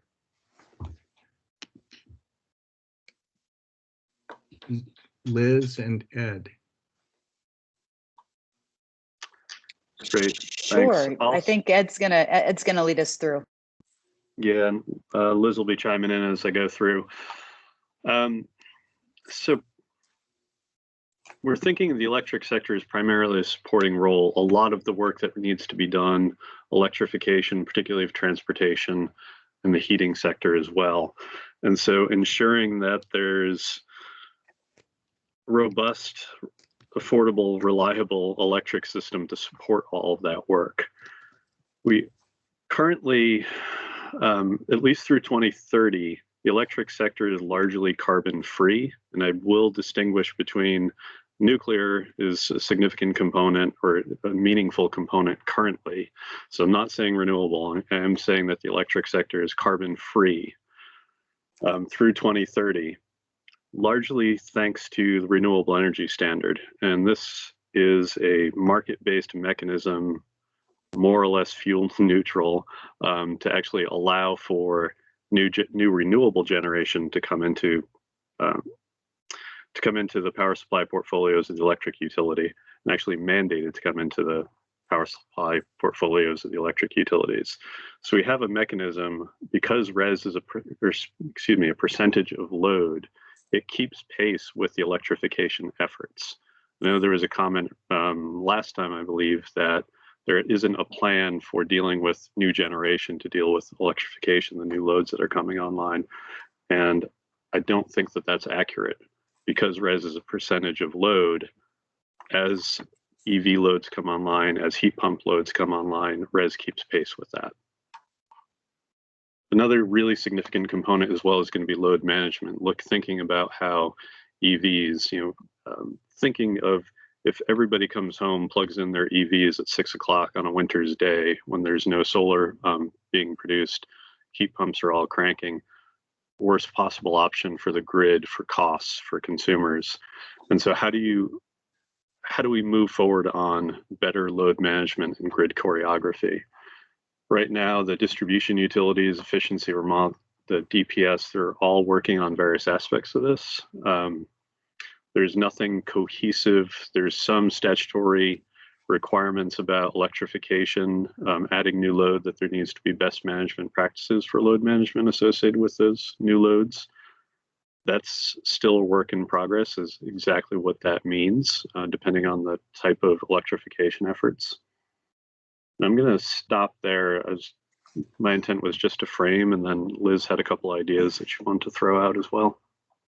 Yeah, sure. No, that's great framing. I think when it comes to thinking about policy improvements, recognizing the good progress that already exists in this sector and its need to continue to support electrification of more carbon intensive other sectors, there's a couple of places where I think recommendations from this subcommittee may go.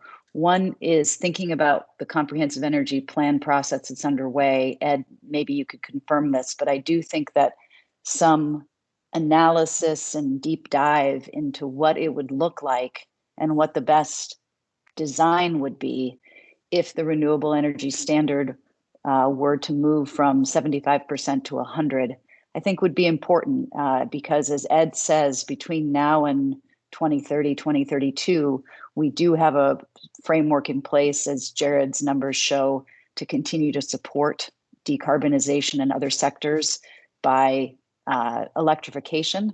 And because it is load growth related, that's a really good place to be.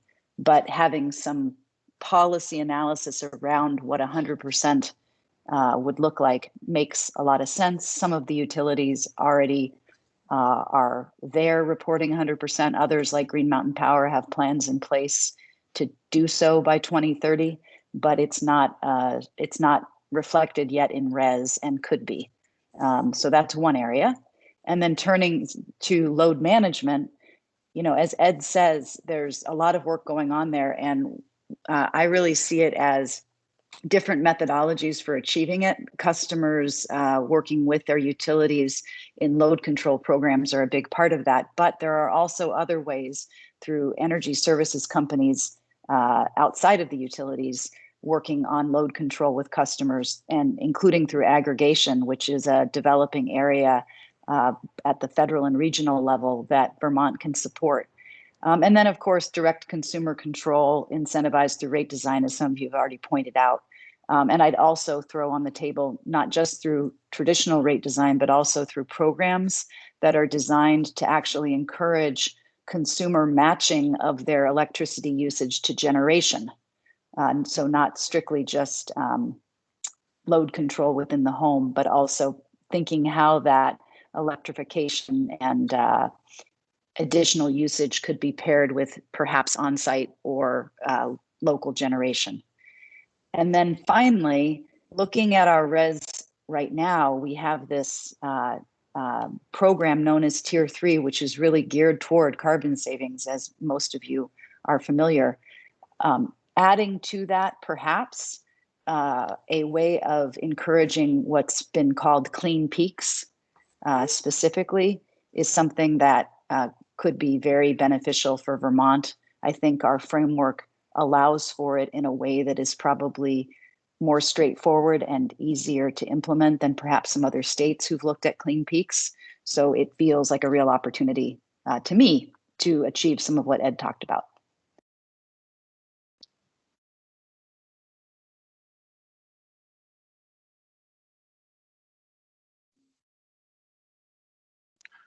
Rich, you're on Speechless. mute. So thanks. Questions and comments. I guess I do have one, and that is, I assume the comprehensive energy plan is going to be, looking, towards what happens with the future of our nuclear fraction, and what happens with respect to the ISO New England's, reliance on gas, particularly during peak hours. And is that something that you intend just to piggyback on, or are you thinking that we should have those two topics in mind as we develop a power policy? Yeah, that's a great question. Couple different answers to that. One, I emphasized the carbon-free through 2030 in part because that's essentially the long-term contracts that some of the utilities currently have. And also the fact that there's a RES will require, any changes to the RES is going to require statutory authority.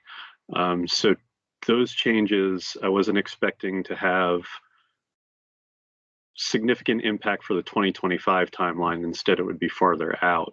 So that's partly what I was thinking by flagging the 2030 aspect. ISO New England and the states have been working pretty productively for the last close to a year now on how we decarbonize the electric grid on a regional basis. We've worked with Massachusetts, Connecticut have done their own GWSA Maine as well. Connecticut's done their statewide integrated resource plan. So it is something that we're working on. Massachusetts and Connecticut, their clean energy standards also include nuclear. That is something that we're not going to emphasize in the comprehensive energy plan, but we will note that different states are accounting for nuclear in their clean energy decarbonization requirements. Again, I'm not emphasizing that by any means. I just want to note that. And Rich, you're correct. The 2022 CEP is going to be looking at, and as Liz said, we'll be looking at what are the different strategies and sort of trade-offs between res mechanisms. You know, what's the pluses and minuses of a continued focus on in-state generation versus out-of-state, distributed versus large scale? How do you best match the winter peaking that we're likely going to continue and actually get even further into, you know, going forward? So those are some of the issues that we're going to be looking at in the CEP. I'm not sure that answered all your questions, Rich, but hopefully some of them. Okay, thanks very much. Any other questions or comments for the power team? I see Joey. Well, just thank you guys for your good thinking. A couple sort of random thoughts and just questions, I guess. Appreciate what you're just saying, Ed, in terms of like what this looks like and what are the different, you know, in-state versus out-of-state. I think the in-state component, you know, to the best of our ability for a variety of other benefits, job creation, resilience, et cetera, like we need to do more in-state and doing it on people's homes. I think, you know, it's great. I also think about things like offshore wind. I mean, offshore wind is a massive, you know, big sort of cost-effective strategy that our neighbors who are, I love Vermont, but they are lucky enough to have shorelines.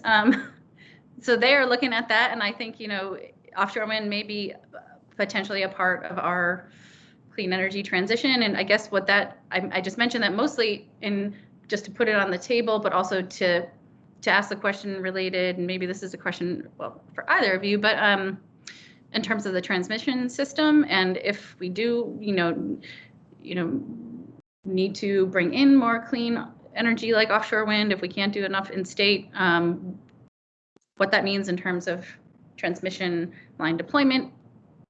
That's one question. And then another is just in the recent 7 Days article, looking at the SHEI conversation, just answering the question about, can our grid handle this? I think that, and from what I understand, I thought that there is enough headroom to do this for a while, but I guess those are a couple of my questions. Is maybe Liz, if you can speak to that or whomever, either. Yeah. Thank you.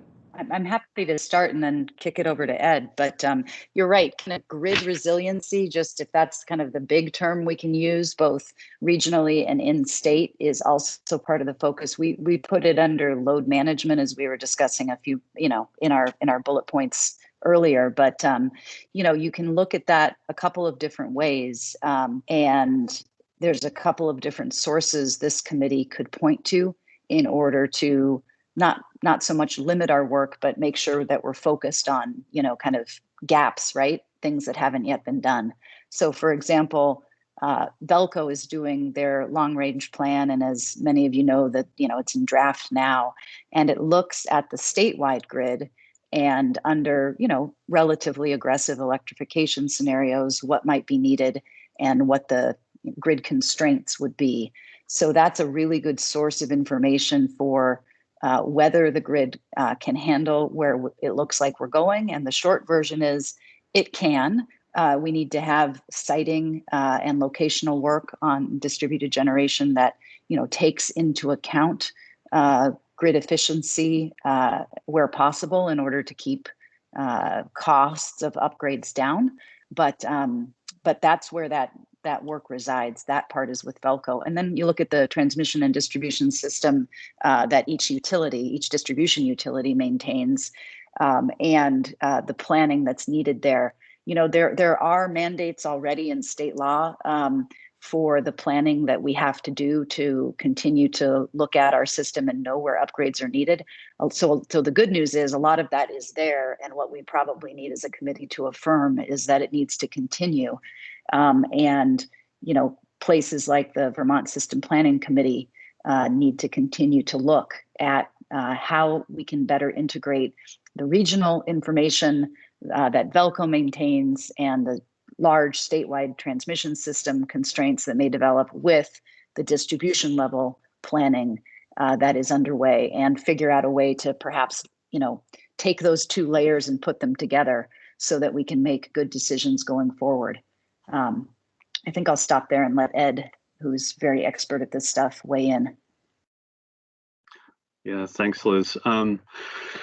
Joey, with respect to offshore wind and transmission system deployment, I'd referenced the ISO New England working with states. That is something that ISO is specifically studying, is how do you bring in 8 gigawatts of offshore wind? Where do you put it? What kind of transmission deployment do you need? Things like that. And then obviously, the interesting one is going to be cost allocation. Who's paying for what on all of that? Is it a regional? Is it more specific? I would say I definitely share your view. I think offshore wind is actually a great resource. It coincides really well with where the region and Vermont in particular is heading in terms of a lot of wintertime load.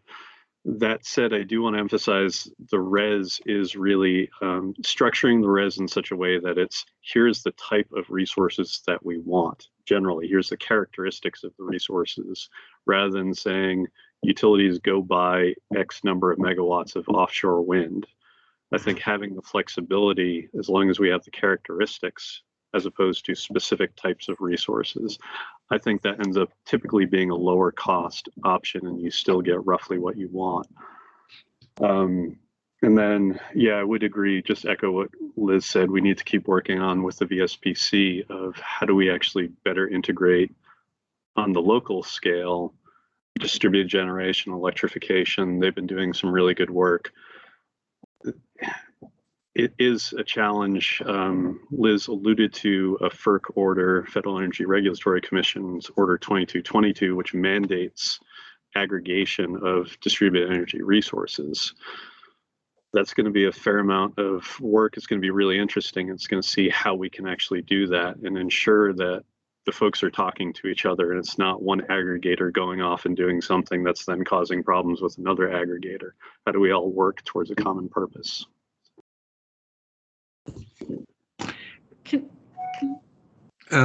Dave Farnsworth. Thank you. Thanks for this presentation, folks. It's really interesting. I'm curious as to GMP's integrated resource plan and to the state clean energy plan. How do those planning efforts specifically reflect Global Warming Solutions Act goals? And I'm just curious to what extent they reflect EV load as load that can be managed, as flexible distributed generation that one of these days is going to help support the grid. Yeah, I can start on our IRP, Integrated Resource Plan. We're in the midst of that work right now. The next version is due in December. And Dave, the short version is, as you know, those documents are planning for what should come, right? So it's not so much like this committee will look at policy goals to achieve the carbon savings, but instead, how do we make sure the grid can support it as it's achieved, right?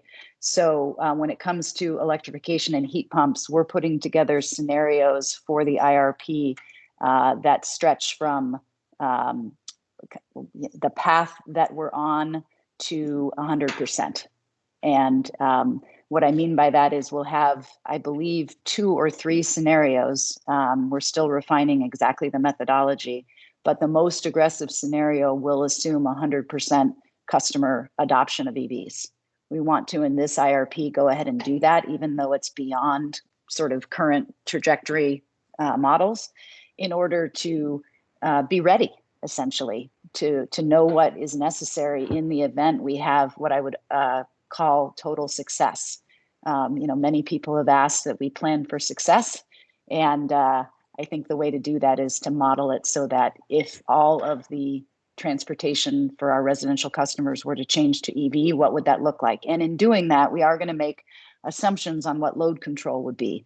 And as I think you pointed out, We have what's now moved to a tariff from a pilot with our EV charging. And what we've seen so far is that customer adoption, when they do take on EVs and then benefit from the free charging under Tier 3, the load control participation is nearly 100%.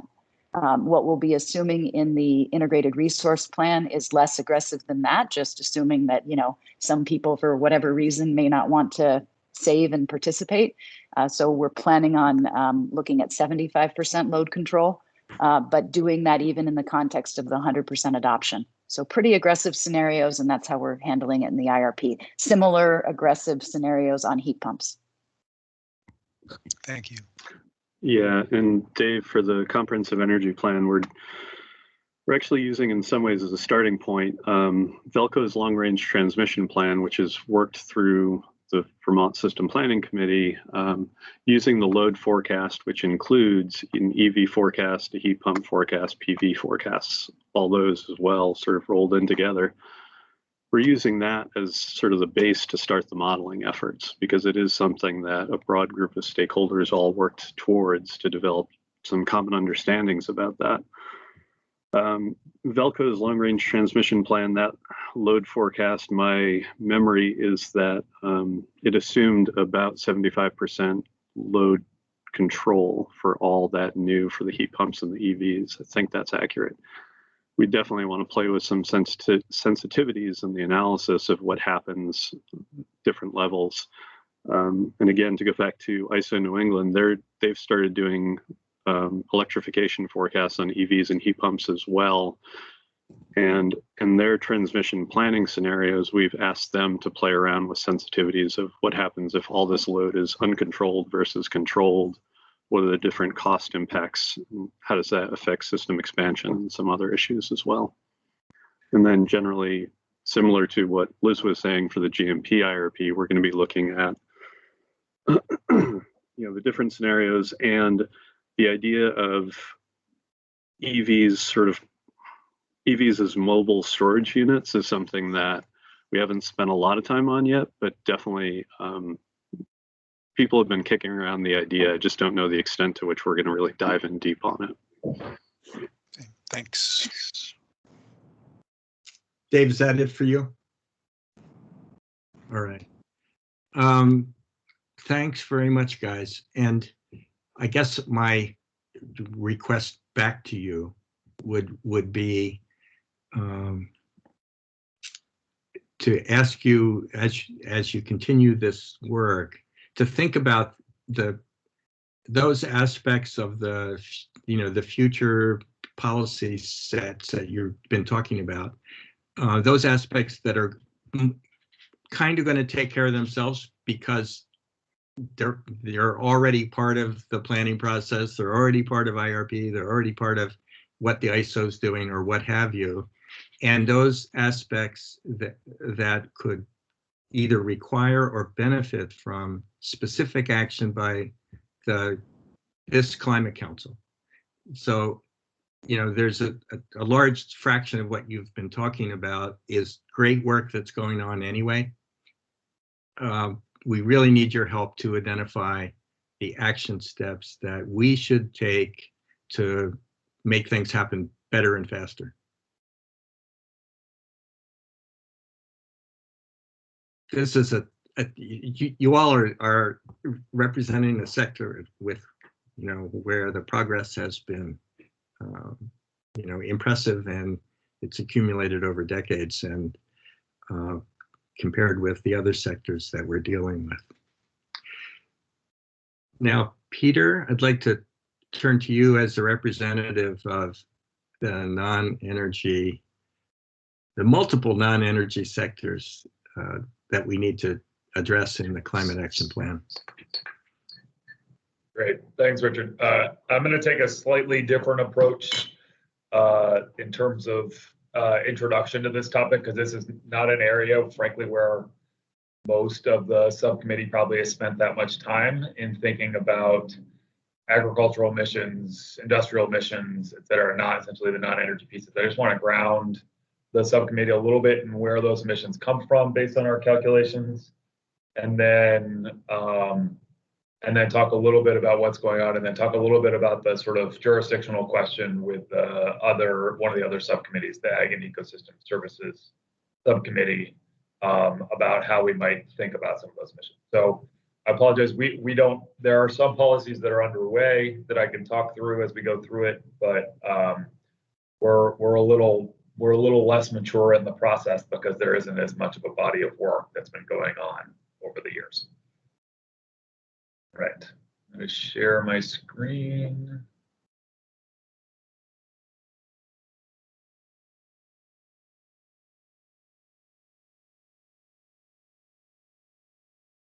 Right. So bear with me. These are some slides that Colin Smythe from our Air Quality and Climate Division put together to kind of go through where our emissions come from in this sector. So this is a group that includes agricultural emissions, industrial emissions, and emissions from the fossil fuels production business, and then emissions from the waste sector. And I'll sort of go through kind of where those things come from. And many of these notes, many of these are based on a tool that the Environmental Protection Agency provides that goes through sort of where emissions come from that sector. So as we look at the ag sector, and this will be a conversation about sort of who's going to take the lead on this work, but it represents almost 12% of our emissions. Roughly half of that comes from enteric fermentation, which is the polite way of saying cows, burps, and farts. And then another 26% comes from manure management, and then finally about a quarter comes from the emissions associated with soils themselves, essentially sort of off-gassing of nitrous oxide and other things. But those are sort of generally speaking where we come from. We are working, Diane Botfeld, who's on this call, is working with Colin to sort of work through some of the numbers and see if there are any sort of state-specific adjustments we need to make to better align the data to be able to provide better policy recommendations. So I just wanted to sort of provide that scope and scale for folks to think about. There's a lot more detail. We won't go into that. And then in the waste sector, which represents about 2% of our overall emissions, the primary sources are methane and nitrous oxide from our wastewater systems, and then from our solid waste, the off-gassing of methane from our landfills. So just a quick piece there. It is important to note that we do not count, we count the methane, a fugitive methane, and then the carbon burned in, let me get this wrong. Anyways, we make adjustments to the calculation based on the amount of sort of landfill gas to energy work that's out there. And then industrial processes represent roughly 6% of our emissions. And then we looked at, as we looked through it, much of the way we calculate this work, we are focused primarily on the opportunities in the ozone depleting substitutes and emissions from semiconductor manufacturing, which is primarily those high global warming potential pieces. We have recently put into place rules governing the use of hydrofluorocarbons, which is one of the key ozone depleting substitutes that was part of federal action several years ago that was put on hold by the federal courts, that I believe the new EPA administrator is interested in taking another approach to. But that really speaks to, sort of a key driver of these high global warming potential activities. So that's where those emissions primarily lie. And then just as a quick note, so you might see fossil fuel industry and only see 0.1% of our overall emissions. And I just want to put that into context. This is essentially accounting for fugitive gas emissions from our natural gas pipelines. All of the other use of fossil fuels are accounted for in their individual sector use. So if it's burned in a vehicle or burned in a building, it's get accounted for in that sector. This is about fugitive emissions from natural gas pipelines primarily. So I just wanted to ground folks into some of that work there, and then some of the specifics are less important. But the one of the major questions for this subcommittee and for the council as a whole, and it goes back to some of our conversations generally about how do we account for greenhouse gas emissions, is that the Global Warming Solutions Act is a little disjointed when it comes to the agriculture sector and to sort of overall components where there's a sequestration component to agriculture, essentially, right? So we're growing crops and it's pulling carbon out of the air, and there's relative flux in how much carbon is sequestered. Their subcommittee is primarily tasked with looking at that sequestration opportunity, but it starts to get into sort of the net emissions question that is a big question for all of us to consider.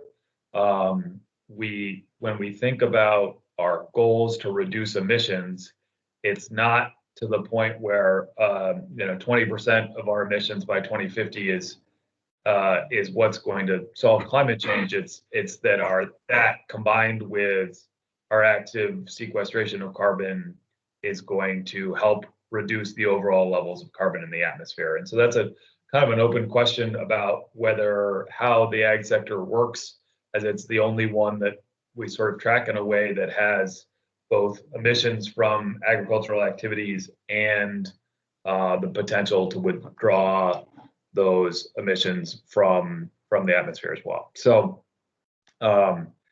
it is, initial discussion with the council, as far as I'm aware, and maybe the members can tell me more, but I felt like it didn't fully answer the jurisdictional question between our subcommittees. I think there's an opportunity for us both to do some work in terms of developing recommendations, both on the sequestration and the emissions reduction side, and continue to build those out. But I just want to flag that that's an open question that I don't feel like we have resolution towards. And it just also flagged that, so I think the strategies in many of these sectors are going to get pretty granular as we get into these, since these are an accumulation of small emission sources. And so there's going to need to be a lot of work to get into some of the details and see where our existing policies are taking things, such as, we've moved to support anaerobic digesters over the years on farm that have led to emissions reductions that we may not fully be calculating. There are other activities that we've got underway right now that may have emissions reductions, such as the universal recycling law, which creates a ban on the landfilling of organic material that went into effect this past summer, which will reduce the production of methane in our landfills over time. And so getting a better understanding of sort of where the business as usual versus the delta, what we need will be pretty significant. So not trying to make excuses as to where we are. We're just there's a lot of very small pieces in this that we're trying to manage effectively. So it's going to, frankly, need to be a lot of various sort of stakeholder engagement conversations around these topics to get a sense of what's possible, what's underway, to get a sense of what's needed. So, thank you. Take questions. Thank you, Peter. Let me ask two questions. The first is just, could you remind us that at the high level that these non-energy sector emissions are, you may have had a total, what percentage altogether? If it's 12 plus 6 plus 2 plus some small stuff, we're at around 20%, a little over 20%. Yes, I believe it's in about the sort of, yeah, I'm trying to do the math off my head. I could pull up. Yeah, but yeah, you're in the 20%, 20 to 25% range. Okay. So, you know, big picture, when, you know, we think of buildings at, you know, roughly 30%, transportation at 40, and the non-energy sectors at 20. I mean, and we have identified the big buckets that we need to focus on. So I appreciate your then breaking down the non-energy bucket for us. Now I'm just going to ask a completely silly question. I've been reading great things about seaweed as a food additive to deal with enteric fermentation. Is that something that folks are looking at? So that, yeah, I've read similar things as well. I think that is definitely something that will need to be on the table. I mean, there are sort of two kind of blunt pathways to reducing enteric fermentation. It's either a change in the diet that leads to a change in the production of methane, or it's a reduction in the number of animals producing that methane. And so I think, given the importance of the dairy industry to the Vermont economy, I think we owe it to look at all of the possible options of ways to think things through. And then I wanted to, I see David and Jared have hands up, and then I want to ask Lauren to speak, if she would, to the relationship between the two committees.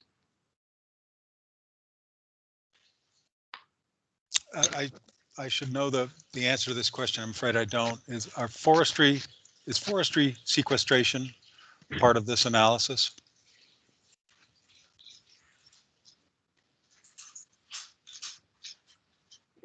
So forestry activities are not accounted for individually as specific emissions from in the inventory. It's more primarily the activities associated with forestry are about the equipment that's purchased. So whether that's transportation equipment, like the hauling of logs around, or the off-road diesel or other things that's purchased for use of the equipment in the woods. And so that's accounted for in the sales of fuels and their specific components. So it's not involved here. And the current emissions inventory, which again is sort of based on a recommended approach by a consultant that led work under Governor Douglas to look at how do we calculate our emissions, recommended that sequestration be kept separate. So it's not a full net emissions calculation. It accounts for, we address a rough estimate of forest-based sequestration, but it doesn't think about ways to optimize that balance, if that makes sense, between emissions and sequestration. Thank you. Jared?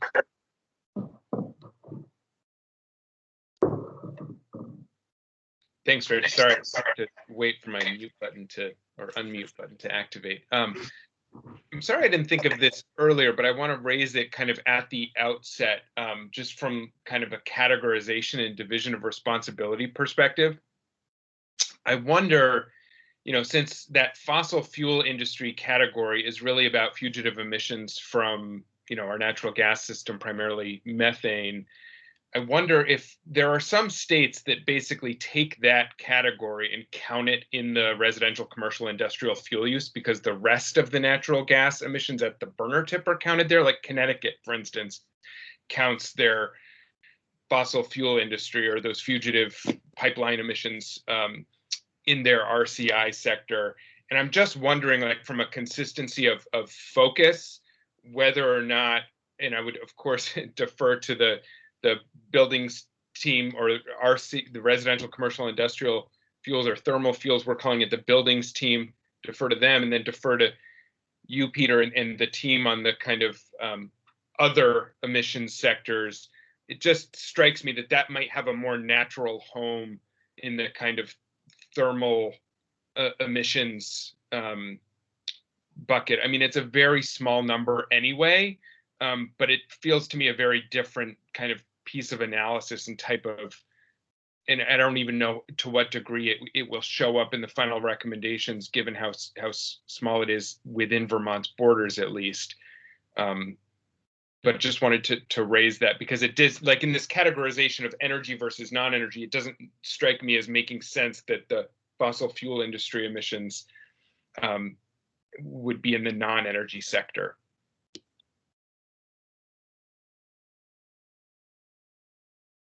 And maybe that's something that can, similar to the discussion earlier about the emissions inventory, can be a question that the Science and Data Committee looks at and, tries to make a recommendation about. But I feel like it's mostly about the kind of what your desires are as a team. I'm just noticing some, issues with that category that aren't immediately apparent to me. So that's an entirely arbitrary decision that we all made, not one that the inventory makes. And so I'm happy to provide those 0.02 million metric tons of CO2 equivalent per year to the essentially to the budget for the buildings team. I think you're right. There's there's that way to think about it, as the sort of natural gas is one of the elements in our heating system, and therefore the system as a whole needs to find those emissions reductions. I do think that looking for beyond the sort of easy to find fugitive emissions releases from our pipelines, there's probably not a lot of opportunity there to drive down those emissions individually, but thinking about the system as a whole may provide more opportunity. Yeah, I'm in agreement that it would make sense to assign those emissions to the end uses. Principally, that's heat, but wherever they end up, I think those emissions belong. Particularly since we're instructed to think about things on a life cycle basis anyway. If consumption in Vermont is causing emissions, either in Vermont or outside Vermont along the pipeline chain, then they ought to be assigned to those end uses to be consistent. So it doesn't seem like a hard one to me. I'm okay with that. I just want to clarify that these are only in-state fugitive emissions, because other states are supposed to calculate their in-state, or other provinces are supposed to calculate their in-province fugitive emissions. Agreed. Yeah, we understand that. Although our mandate is to include emissions outside Vermont that are caused by consumption in Vermont. So that gets to my confusion about our mandate, because there are too many policy drivers, I think, about our mandate in some ways. We're either Hey, Jared, can you mute, please? We're getting some feedback, maybe from you, Jared. Yeah. All right. I would just say that, you know, the combination of drivers, right? The cost-effective emissions reductions to meet the, as calculated in the greenhouse gas inventory, and the life cycle carbon analysis and the sort of net zero analysis all have different outcomes from a policy perspective.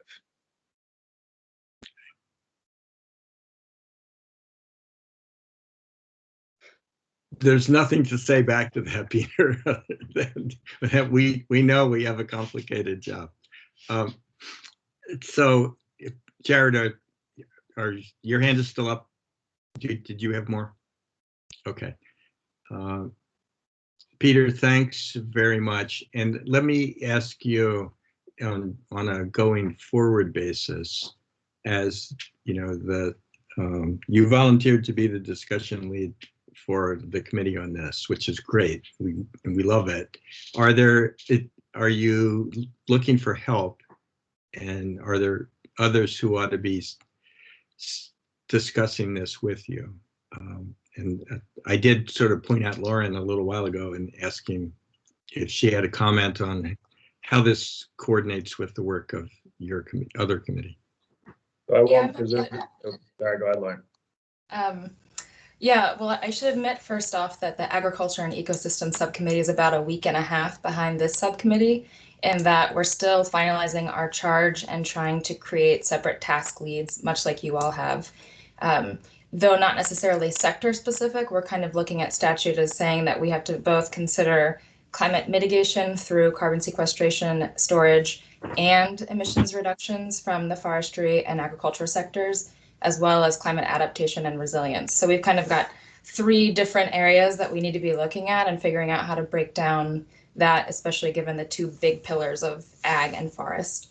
So I was lucky enough to be invited by Commissioner Watt to the first non-energy task last week. I'll be the liaison to this subcommittee from Ag and Ecosystems, and as soon as we have further clarification on how we want to break down that emissions reductions piece, maybe there's an opportunity for, if not just me, then maybe a couple of others who'll be focused on the emissions reduction side to join that non-energy group to make sure that we're communicating in the same way and recommending the same strategies.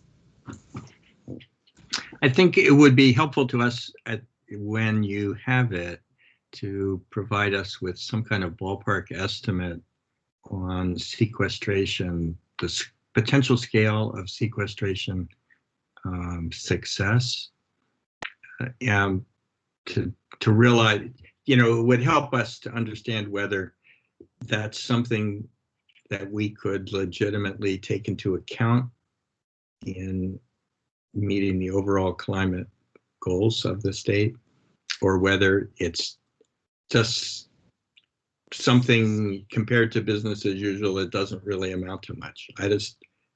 I confess to being not understanding how big a bucket that really would be. Yeah, I'm happy to share it, but it's actually a pretty significant number. It's not going to get us nearly where we need to be to meet our 2025, 2030 and beyond required emissions reductions, but it's a pretty sizable chunk, between like 30 and 40%. But I'm coming at that from the Nature Conservancy perspective, where we have those data available, but they haven't necessarily been discussed yet in our subcommittee, nor I don't think within Science and Data yet. So I want to make sure that we come to consensus on what that number actually looks like, but I'm happy to share it as soon as we do. Yeah, I would just add to that. Thank you, Lauren. That's a great point. Sort of we do in the current inventory have a general estimate of what the forest is sequestering in Vermont, and to put that into perspective, that's roughly 5 million metric tons of CO2 equivalent now. So that is in the sort of half of our emissions. What we provide that number, we don't fully sort of explain it or go into much more depth than that. The other piece that we don't provide is sort of what our other land use areas are doing for sequestration, right? What are wetlands doing for Vermont's sequestration? What are our ag fields doing? And I think we're getting a better sense of what the baseline of that ag data looks like. There's been a tool that's been developed for the U.S. Climate Alliance that looks at kind of based on what the on-farm practices that we're seeing, what sort of sequestration there is going on currently, which we haven't even calculated yet. So that needs to be sort of, it's not a business as usual in the calculation of things. Frankly, it's an additional subtraction from our net emissions that we have yet to calculate, I guess is more to the point. And then there may be additive things beyond that we want to do. Yeah, I think one of what you've just said, both of you have just said, suggests that how we count for the existing rate of sequestration can have a big impact on how we calculate the requirement to reduce emissions compared to the baseline. So how we do the math could turn out to have sort of end up with way different requirements for reductions from the other sectors. So this actually is a pretty interesting question. Right, and that's why the difference between the emissions reductions requirement and the net zero requirement is not trivial, because just with the forestry piece alone, we get to net zero by 2030 if we meet the 2030 emissions reductions requirement. Roughly, it's roughly equivalent, and so that distinction and our goal in the bill is by 2050, and so squaring those two goals is something we work to try to get clarified in the bill before it was passed into law, and we're not able to do that. But frankly, it's grossly different in terms of its impact on policy. Right. All right. Okay. Well, it would be good. It would be useful for the committee, I think, if some subset of you or us could just put on a piece of paper the difference between counting method A and counting method B, and what that leaves us with, what's the residual that it leaves us with to be met through new and incremental policies, if you count one way versus another, both for 2030 and for beyond. You've put your finger on something that, how do you say it? Seems really significant in terms of how we address the work in front of us.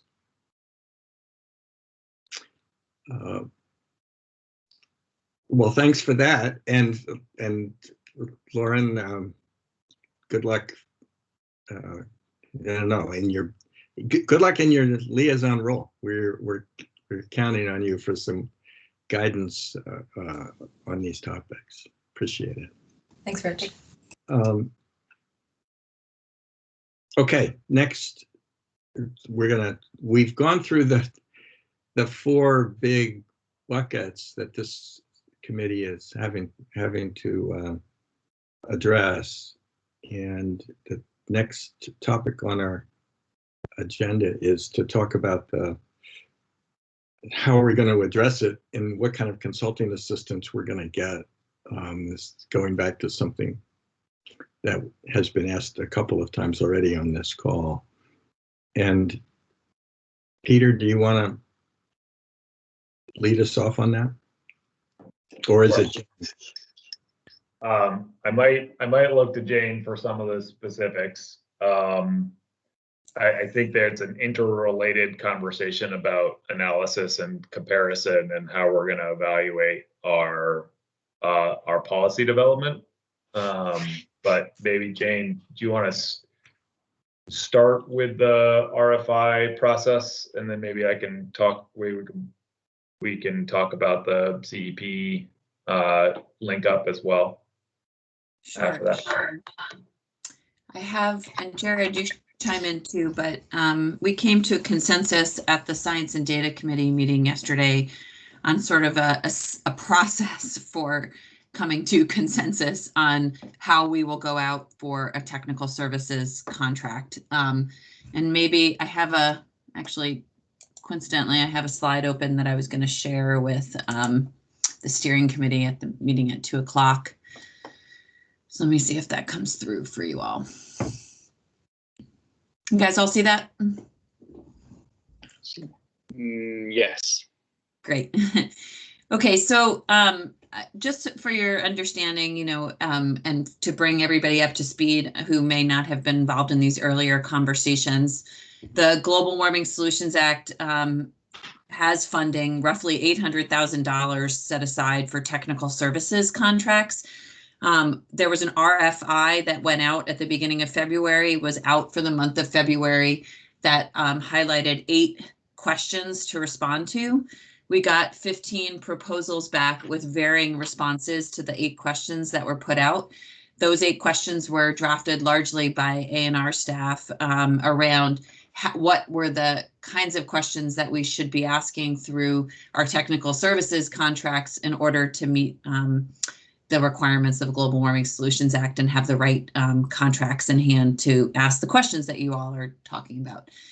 And so since then, the goal over this month of March has been to sort of review those proposals and consider how to get input on them in order to consider the RFP ultimately, and on recognizing the timeline of being the goal of end of March to put out the RFP or RFPs for technical services.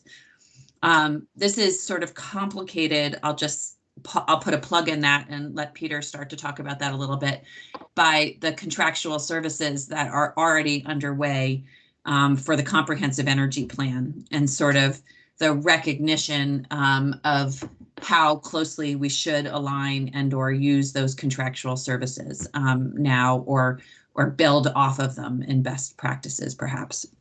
And so just for a clear date and timeline, the RFIs went to the whole Science and Data Subcommittee last week. And amongst those 15, I chose 5 to sort of highlight for review that, from my perspective and vantage point, did a good job of varying their recommendations and proposals. So I highlighted those 5. Some folks, maybe Jared only, but some folks read all 15 and many read just those 5 in order to garner a perspective on what we were seeing come in. And so we ran short on time at the Science and Data Committee meeting yesterday to really dive into the meat of what folks learned from the RFI proposals, but it seemed okay because we used our time to get up to speed on the economic modeling. Well, I should say the technology pathway modeling, not the economic modeling that's underway for the CEP. And from there, being interrupted. From there, we sort of used the last few minutes of our time to sort of articulate a process and role of the Science and Data Committee and ultimately helping us draft the RFP.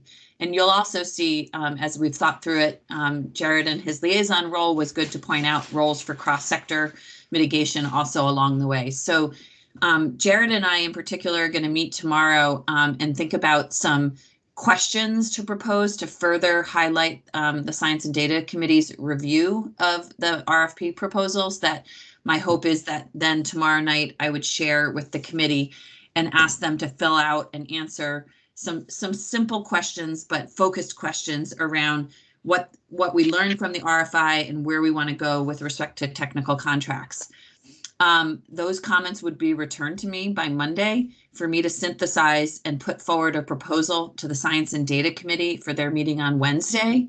And that would look like a recommendation to the Science and Data Committee for how we would craft the RFP.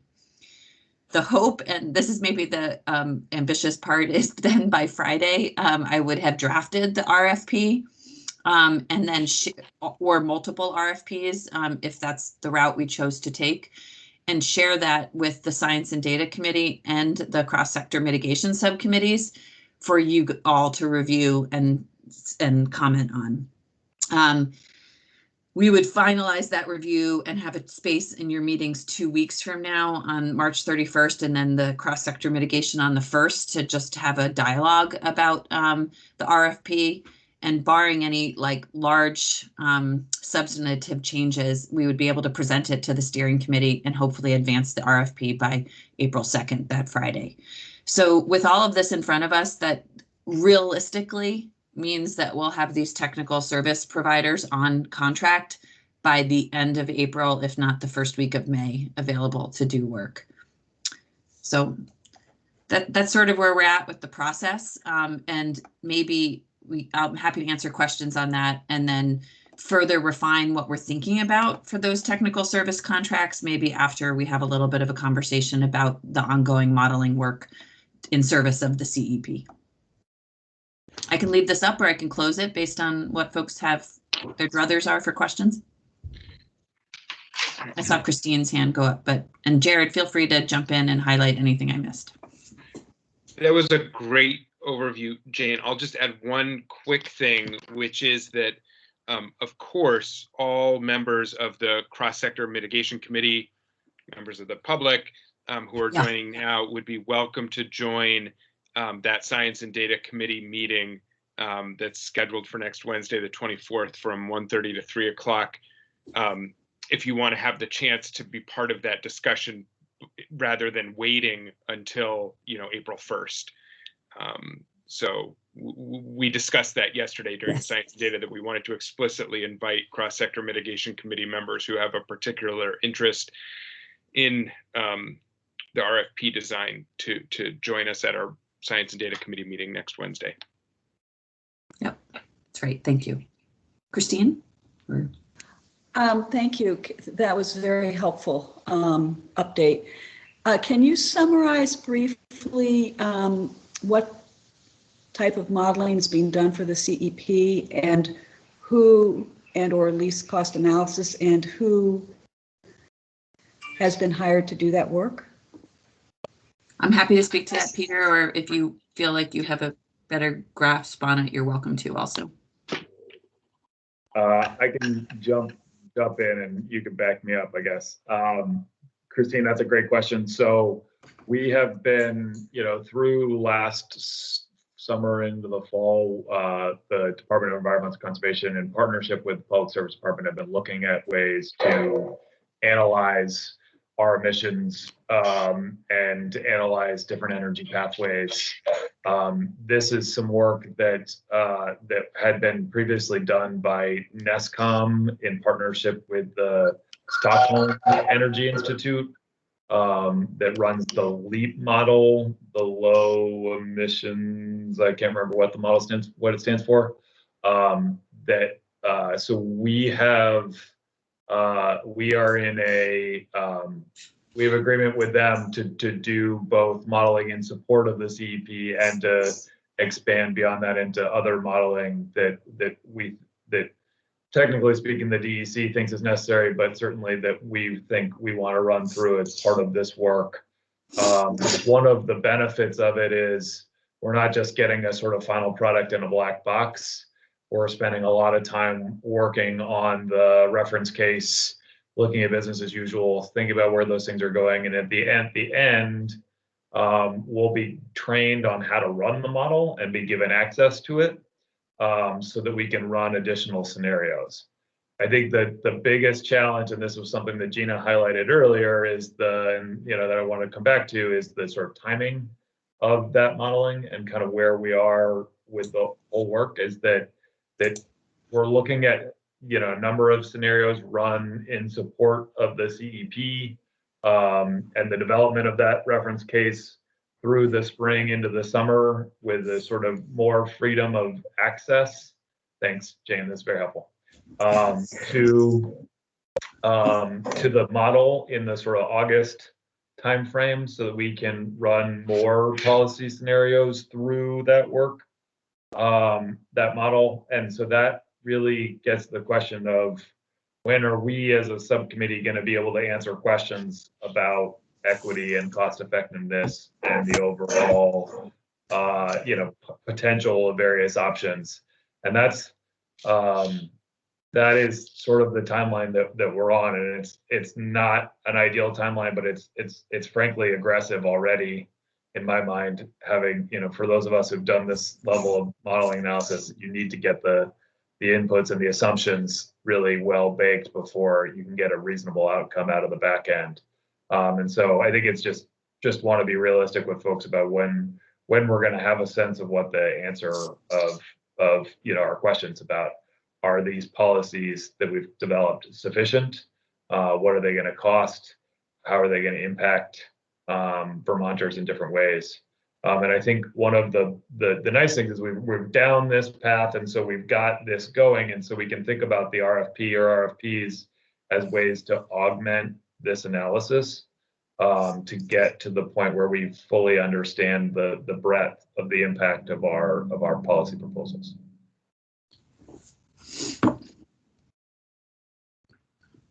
So Peter, this leads directly into the next topic on our agenda. These things are really closely connected. And there you go. My next question is, what's the overlap between the CEP analysis and the analysis that we need to do for the Climate Action Plan? And can we piggyback on the CEP analysis sufficiently to make this really challenging timeline something we can meet? So is this you, Peter, or this is Jane? Jane, this is Jane. Okay. I'm happy to talk through this slide, but and Ed jump into as I won't get everything right for the comprehensive energy plan. But with TJ and Ed, we've been trying to sort of think about how the climate action plan and how the comprehensive energy plan work together, where there's overlap and where there isn't. And there, I think there's a recognition that these two plans must inform each other. And what's been hitting home for me, and something that Ed said recently to me, I think that there was a lot of pressure and question about why we didn't align these two things. But the bottom line is, it is not sort of unheard of to have two parallel planning efforts in government that are informed and speak to each other and need to be coordinated, but also have their own statutory obligations. And so that's where we're at with the climate action plan and the comprehensive energy plan. And I think that there are many things that the comprehensive energy plan will do and help inform the climate action plan, but they are different in that, one, the comprehensive energy plan is that of the administration. The climate action plan will be governed by the Climate Council, approved by the Climate Council. And so there's just different requirements along the way that comes there. But there are key points in the process that is just good governance to coordinate on and be informed by. So both of the planning efforts are now in service to the greenhouse gas reduction targets that were in statute for the Climate Action Plan and the Global Warming Solutions Act. And then they both have to do technology analyses. And I think that where I have come to sit is that, models are imperfect and models have varying outcomes. And it makes sense in my mind that we would have both of these plans informed by the same model from the start, recognizing that the Climate Action Plan has both the requirements and the resources to do the next step, the economic modeling, the policy lever modeling, not to mention the other requirements that are housed sort of within the other subcommittees. The other sort of points to put a pin on are both our public engagement efforts. We have public engagement timelines that are pretty much identical, both going out to the public in June for some preliminary engagement, and then both going out to the public again in the fall. So how we coordinate on that is to be determined. And then both plans have these underpinnings of equity and justice. And so that's just to put a pin on also on how we coordinate. So for the sake of this group, I think, and where we're trying to get to, both with you all today, with the steering committee this afternoon, and then ultimately with the full council on Monday, is a recognition and acknowledgement that the model that is currently underway for the CEP will be the basis and underpinning for the work of the climate action plan. And then we should start to build the RFPs off of that model, knowing that we will have that one for the basis. And so, Jane, this is Ed. I just want to emphasize as well, TJ4 is leading up the modeling efforts for the CEP. He is co-chair for Science and Data Subcommittee as well. And he's, my understanding, and Jane and Jared, you can correct me on this, is that TJ has been talking with that subcommittee and also working through some of the model permutations. And also we're going to be leaning on lots of folks to make sure the assumptions are reasonable. As Peter said before, the benefit of the model that we're using, the LEAP model, is that we're getting a license, both ANR and PSD. We'll have licenses to run these in the future, so it's not quite as black box. That's also important in terms of the assumptions as well. We fully expect that the models, the assumptions, these are all going to be very, very transparent as to what we're doing. We're not going to go run off, say, here's your result. Don't ask us anything. It really is going to be working in conjunction with Science and Data Subcommittee to make sure that we're getting complete, transparent results that work both for CEP and Climate Action Plan. Thanks, Ed.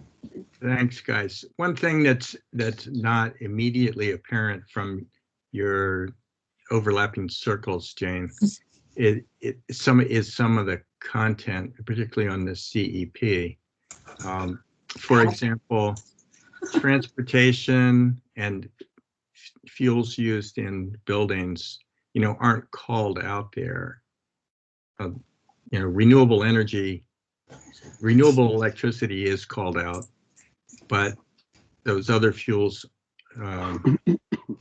aren't, and yet obviously they're part of the comprehensive energy plan. So I just want to make sure that people understand that the scope of the comprehensive energy plan is broad enough to cover the major topic areas that we've been talking about today.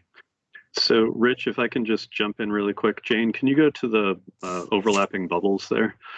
So this is something that I actually mentioned to TJ as well. Renewable energy development, they're actually, this references the 90% renewable all sectors, not just electricity in here. So sorry, that's continues to be a little bit confusing, but the purpose of that bullet point was more that the primary focus of the 2016 CEP and presumably the 2022 CEP as well is renewable energy, as well as consistency, obviously, with GWSA, GHG requirements as well.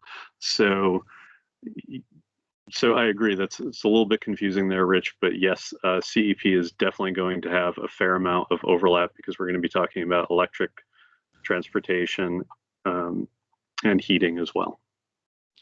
And I assume also biofuels and RNG and wood options on the heating side. Yes, that's right. Okay, I'm just wanting to plant a flag on that. I realize that based on the past CEP, we know that it's in scope. Yep. But from our point of view, it means that to the degree that the climate action plan analysis will be considering those topics, that the assumptions that are going into the modeling on the CEP, which will happen first, are assumptions that we want to take a look at and be comfortable with, so that we're not running down the pike with an assumption about the life cycle carbon savings of a heat pump, for example, or an electric vehicle, and then for the point of view of our policy development, we take a look at it 3 months from now and 4 months from now and say, whoops, we really disagree with that assumption. So we kind of need to be on board with some of the basic assumptions early on. I completely agree with that. And that's, again, I would reiterate that TJ is working with Science and Data Subcommittee on not just sort of how to structure the model, but also the assumptions as well. Okay, thanks very much. Questions or comments from anybody else on this? Just a quick question. Thanks, you guys. Ed, you mentioned one of the enthusiasm for going with the LEAP model because we can access it. Does that mean that we'll have the in-house capacity, you, Ed McNamara, and the Public Service Department to change, to sort of revisit more regularly and tweak things if needed? Or if we choose, choose a direction, it's not working and we want to like change the targets, is it more real time? I'm just curious, like what that, like the nimbleness and our ability to harness that. Yeah, no, really good question. So first, just to be clear, my background is a lawyer. You do not want me running this model. We've got other much better staff at this who are actually doing the training on this.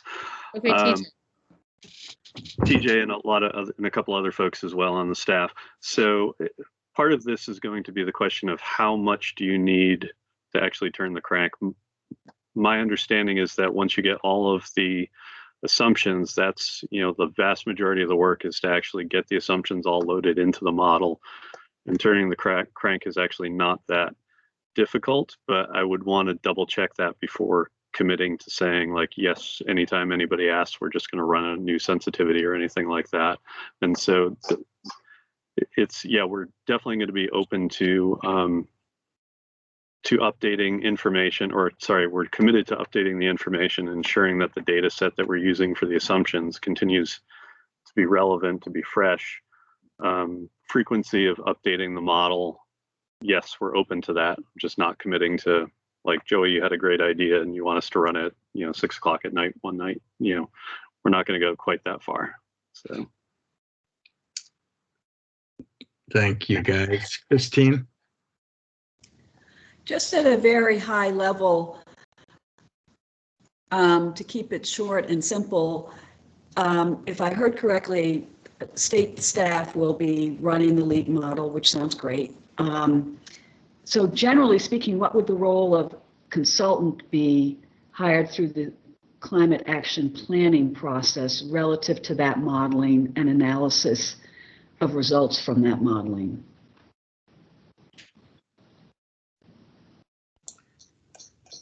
I don't feel like I'm best suited to answer that, but I expect that some of the stuff around crafting scenarios that go into it, I've heard from TJ, is one of the, like, the lack of being able to keep going back to that model. And so the initial runs of those scenarios could actually be, that model could be handed off and trained to a different consultant if that's the way we hired it out.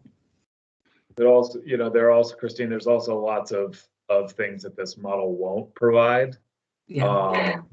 In terms of, sort of incidence modeling around how it would impact different, quintiles of the economic spectrum of the population, what regional distribution issues might occur, all some of those things that either won't be in the first batch or might have to come later that are really important, frankly, to our considerations around equity. And so to me, it's a making sure that as we think about all the questions we're going to want to answer about policies and be able to answer when we defend in some ways this climate action plan in front of the legislature, in front of the public, we're going to want to have answered a series of questions. And this model will help us answer a good chunk of those, but not all of them. And so that's where the sort of voids need to be filled in, from my perspective. Yeah, I mean, just to follow up on that, one of the big ones was the cost effectiveness, like the REMI type modeling. This model does not do that.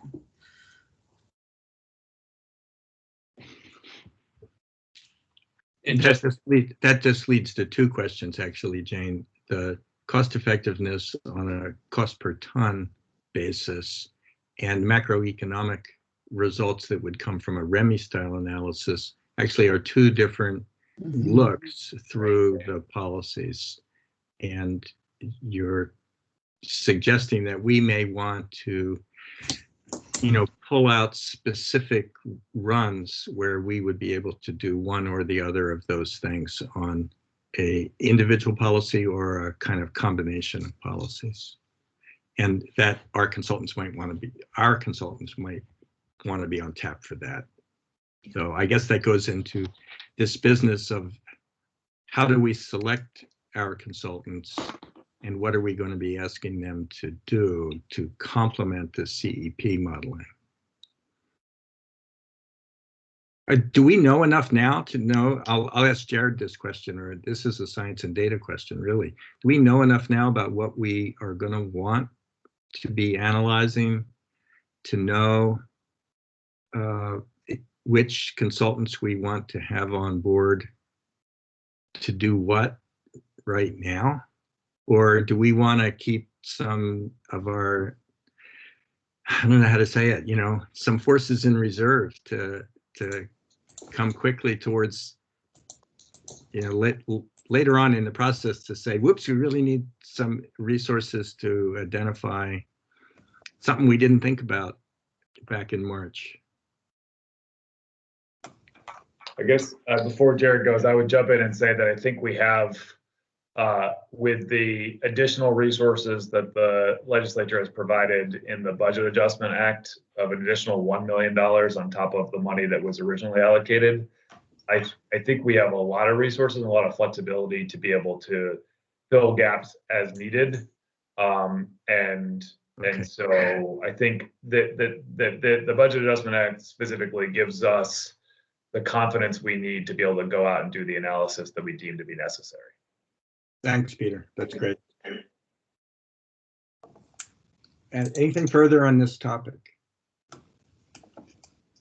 I'll just say, I'm going to drop in the notes for you guys to see, but TJ's already offered me some really great ideas sort of on like framing what an independent contractor could do. And then what the role of the Science and Data Committee itself could be with respect to the RFI components. And I'll just put that in there so you guys can see some ideas as we're starting to move this forward. Okay, so we're running just a little bit late. I'd like to ask you guys to identify the state staff who will be available to provide technical assistance to the committee and to our discussions. Are you, Jane, is that for you? I think I was gonna be me, but Jane, you're welcome to if you want to. I know we have assigned some staff, but we've had consistent membership in the staff, and I can run down through what expertise exists by sector, if that's helpful. Yeah, that'd be great. And there are going to be others who will be engaged and may not be present, but and I'm happy to make connections with task leads. So let's start with the buildings sector. So you've got Dan Edson from Buildings and General Services, who runs the State Energy Management Program, looking at building energy use from state-owned facilities. Is a great resource. Rolling down, who else am I missing? I think and then Ed, maybe who else from the public service? But you've got lots of knowledge and bases in the public service department. We can get Sarah Phillips and team at OEO at Department of Children and Families available as well. This is very helpful. Thank you. That's the list right there. Yeah, and that I think is, we can go further than that as needed. That's been sort of what's officially been blessed by agency heads, but it certainly, as we need more, we can get into that. And then in the transportation realm, Dieter Ritzer from DEC, who runs our mobile sources section, and Dan Dutcher from the Agency of Transportation are great resources. There are several other folks on this call as well. Megan O'Toole, Brian Woods from DC, who can be helpful as needed, but I would think of Dan and Deidre as your primary resources. And then Diane Bothfeld's already been involved in the non-energy piece, and then we've also pulled in people such as Josh Kelly, who runs our materials management section, and Colin to provide us with the overview, and a couple others as well. And Amy Polachek, who runs our wastewater treatment program.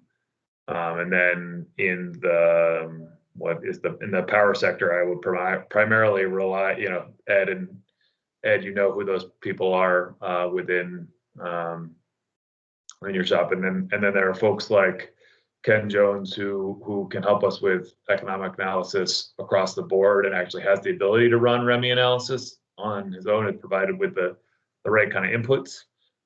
So we do have some opportunities there. Other state staff, if you want to and identify yourself and offer your expertise, we're happy to offer that opportunity now. So Peter, I would just echo what you said about PSD. We've got a fair number of folks very expert in weatherization, which will be helpful on the buildings. We can also help coordinate with OEO and other agencies as well. And also folks familiar with biomass who can help draw on Emma Hansen and some of your folks from Forest and Parks. So to the extent that we can help be a clearinghouse for other staffing, please let us know.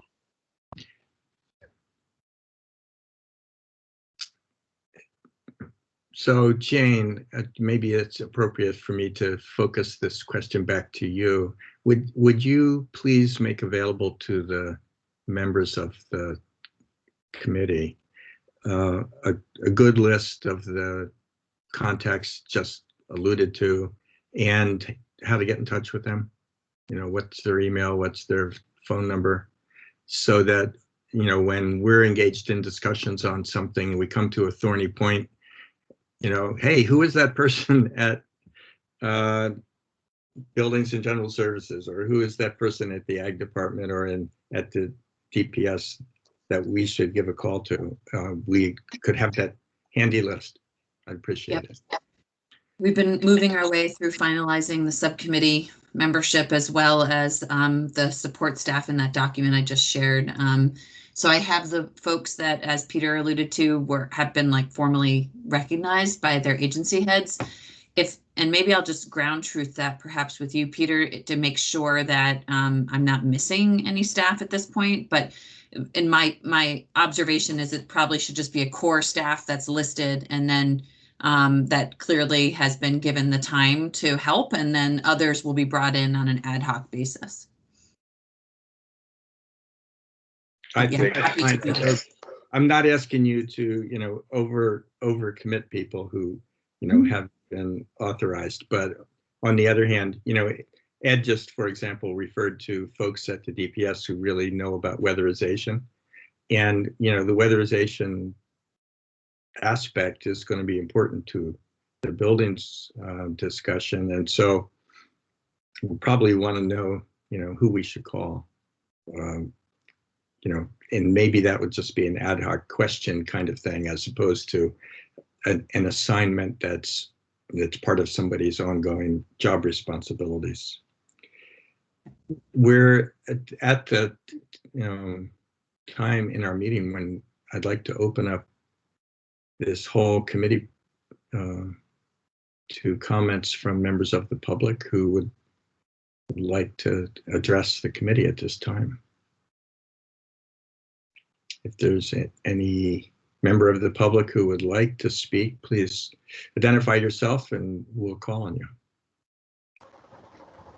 I see Stuart Blood. Stuart? And then George Cross. Yes, thank you. I can't see myself. Can you hear me? We can hear you. Thanks. Okay, thanks. Well, thanks for this opportunity. I did send a public comment just before the meeting started to members of the committee. Some of what I made in my written comment was addressed today. So I'd like to follow up on one of those points, which is I was addressing the question about where greenhouse gas emissions were going to be where the geographic scope was. It seems to me, and I believe Chairman Cowart actually confirmed this in his comments a few minutes ago, that the Global Warming Solutions Act requires that upstream emissions from outside of the state be included in any energy that is consumed in Vermont. But I also got the impression, both from Commissioner Walk's comments in response to that, and from some comments he made at the previous meeting, that he does not necessarily agree with that. Commissioner Walk, you made some comments about there being inconsistent or contradictory mandates within Global Warming Solutions Act, which are driving policies in different directions. And as I understand it, Chairman Cowart asked you to call those out and quantify them, because it seems like that's a pretty fundamental question at this stage of your committee's work, to be real clear about what your policy goals are. So I'll leave it at that. If I could just make a couple of other comments that would make it more accessible to the public. If instead of sharing screens all the time when you have a document, if you had a link that you could share with us to a Google Doc, so that we could scroll our own document rather than having somebody scroll for us, that would be so nice. Likewise, the previous meeting I was in, there was a chat box where we could actually make those kinds of requests to you. I don't see a chat facility available to the public today. So if there was some way to, just kind of nudge you to say, can you send us a link or something like that? And finally, I'd put in a vote for having a public comment period right at the beginning, so that I know that you folks have got to be exhausted by a 3-hour meeting, and it's even harder at this end when we can't say anything and have to sit through it all. So if we had a chance to comment at the beginning, that would be my vote. Anyhow, thank you very much. Thank you. George Ross. Hi.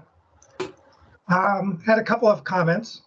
One, I'll chime in with Stuart's previous comment. I think there was a wide open question about the scope of the greenhouse gas emissions that are counted in the inventory. My perspective, as you know from the white paper, is that the system boundary is the Earth's atmosphere, and we're not drawing the boundary anywhere smaller than that. So it's not the ice of New England region, it's not the boundaries of the state of Vermont, it's the planet. Because frankly, without that perspective, you will not have an accurate tally.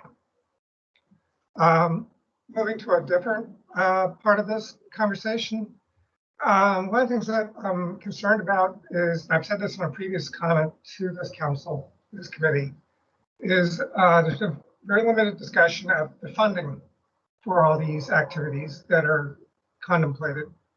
I did a back of the envelope calculation. If we're anticipating doing retrofits and improvements to 55,000 buildings and households over the next 3 years, starting in 2022, and you have allocated even a reasonable budget for each project, $10,000 to do an energy retrofit, let's say a heat pump, that comes out around 55 million, or about 18 million a year. So I think a work item that's been kind of put in the back burner but needs to be brought forward as a higher priority discussion is, what's your funding mechanism for that order of magnitude of funding? Without which, I can't imagine you could achieve the goals you have in mind. Now, it's perfectly possible that we'll have some pixie dust come into our possession from the feds in this regard, perhaps, but typically those come as grants with strings attached and a copay or whatever, in other words, matching funds. So that, anything you can think of as a funding mechanism probably needs to be coordinated on a regional basis with peer states so that you don't get bleed through to people going to other states for a lower price fossil fuel product.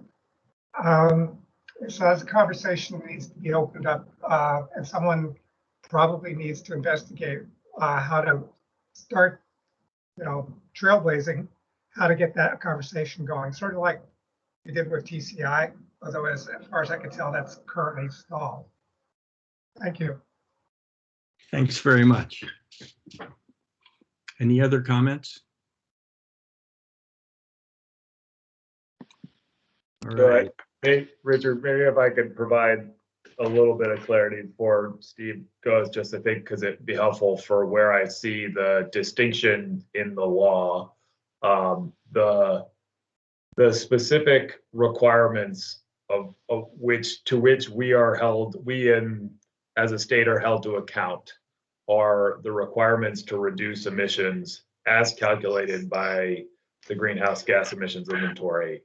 And so that is the in-state calculation of emissions that we currently do. And so that's important to note. There are also included in there those conflicting goals of the net zero component and the thinking about the full scope of life cycle emissions reductions. But in terms of accountability, and in terms of our planning goal, it is that emissions inventory level reductions it's the driving force of the law. So I just want to interject because I thought that might be useful in the conversation. Thanks, Peter. And Steve Crowley, and I think we're at the end of our meeting time, so you'll be the last comment. Well, thanks. I'll try to be really brief. I would like to, as I've listened to your discussions, your very interesting discussions today, a couple of challenges have sort of struck me. One of them is about the concept of additionality. And I think that's really, it sort of underlies everything you have to think about with this. We're in the midst of a planetary crisis here, and the bottom line is we have to do better.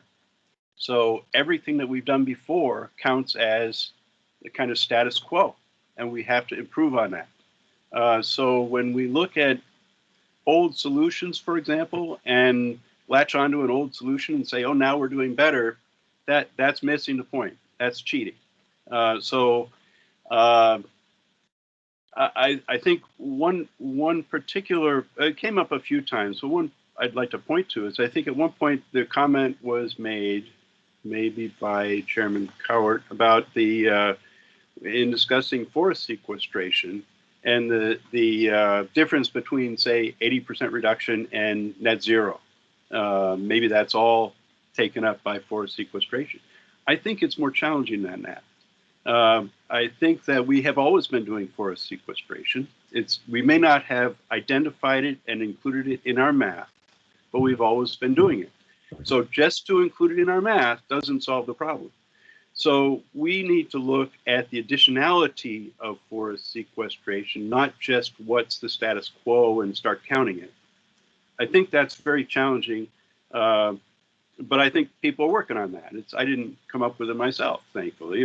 There's people who really know about this stuff who are working on it, but it has to be additional. So that's my first point. The second challenge that I think I've heard today that came up for me was there seems to be an assumption of an equivalence between the previous laws relating to renewable energy and the Global Warming Solutions Act relating to greenhouse gas reduction. And I don't think those are equivalent. And there are whole systems set up under, say, the Renewable Energy Standard that don't have any legal equivalence under the Global Warming Solutions Act. So the market mechanisms under the Renewable Energy Standard, they don't seem to me to exist under Global Warming Solutions Act. Particularly RECs, and I think particularly there of Tier 1, if you're talking about 100% renewable standard, that's today it's mostly RECs, and it probably would be in the future. So I really wonder if that meets the requirements of Global Warming Solutions Act. I've looked and I don't see where it does. So I'd ask you to look and see how that fits. It seems like maybe there's a place for it under those alternative reduction mechanisms that are mentioned in the Global Warming Solutions Act. But if that's the same thing as offsets, they're capped at 20%. So I think it's really important to consider that. Flip side of that concern is that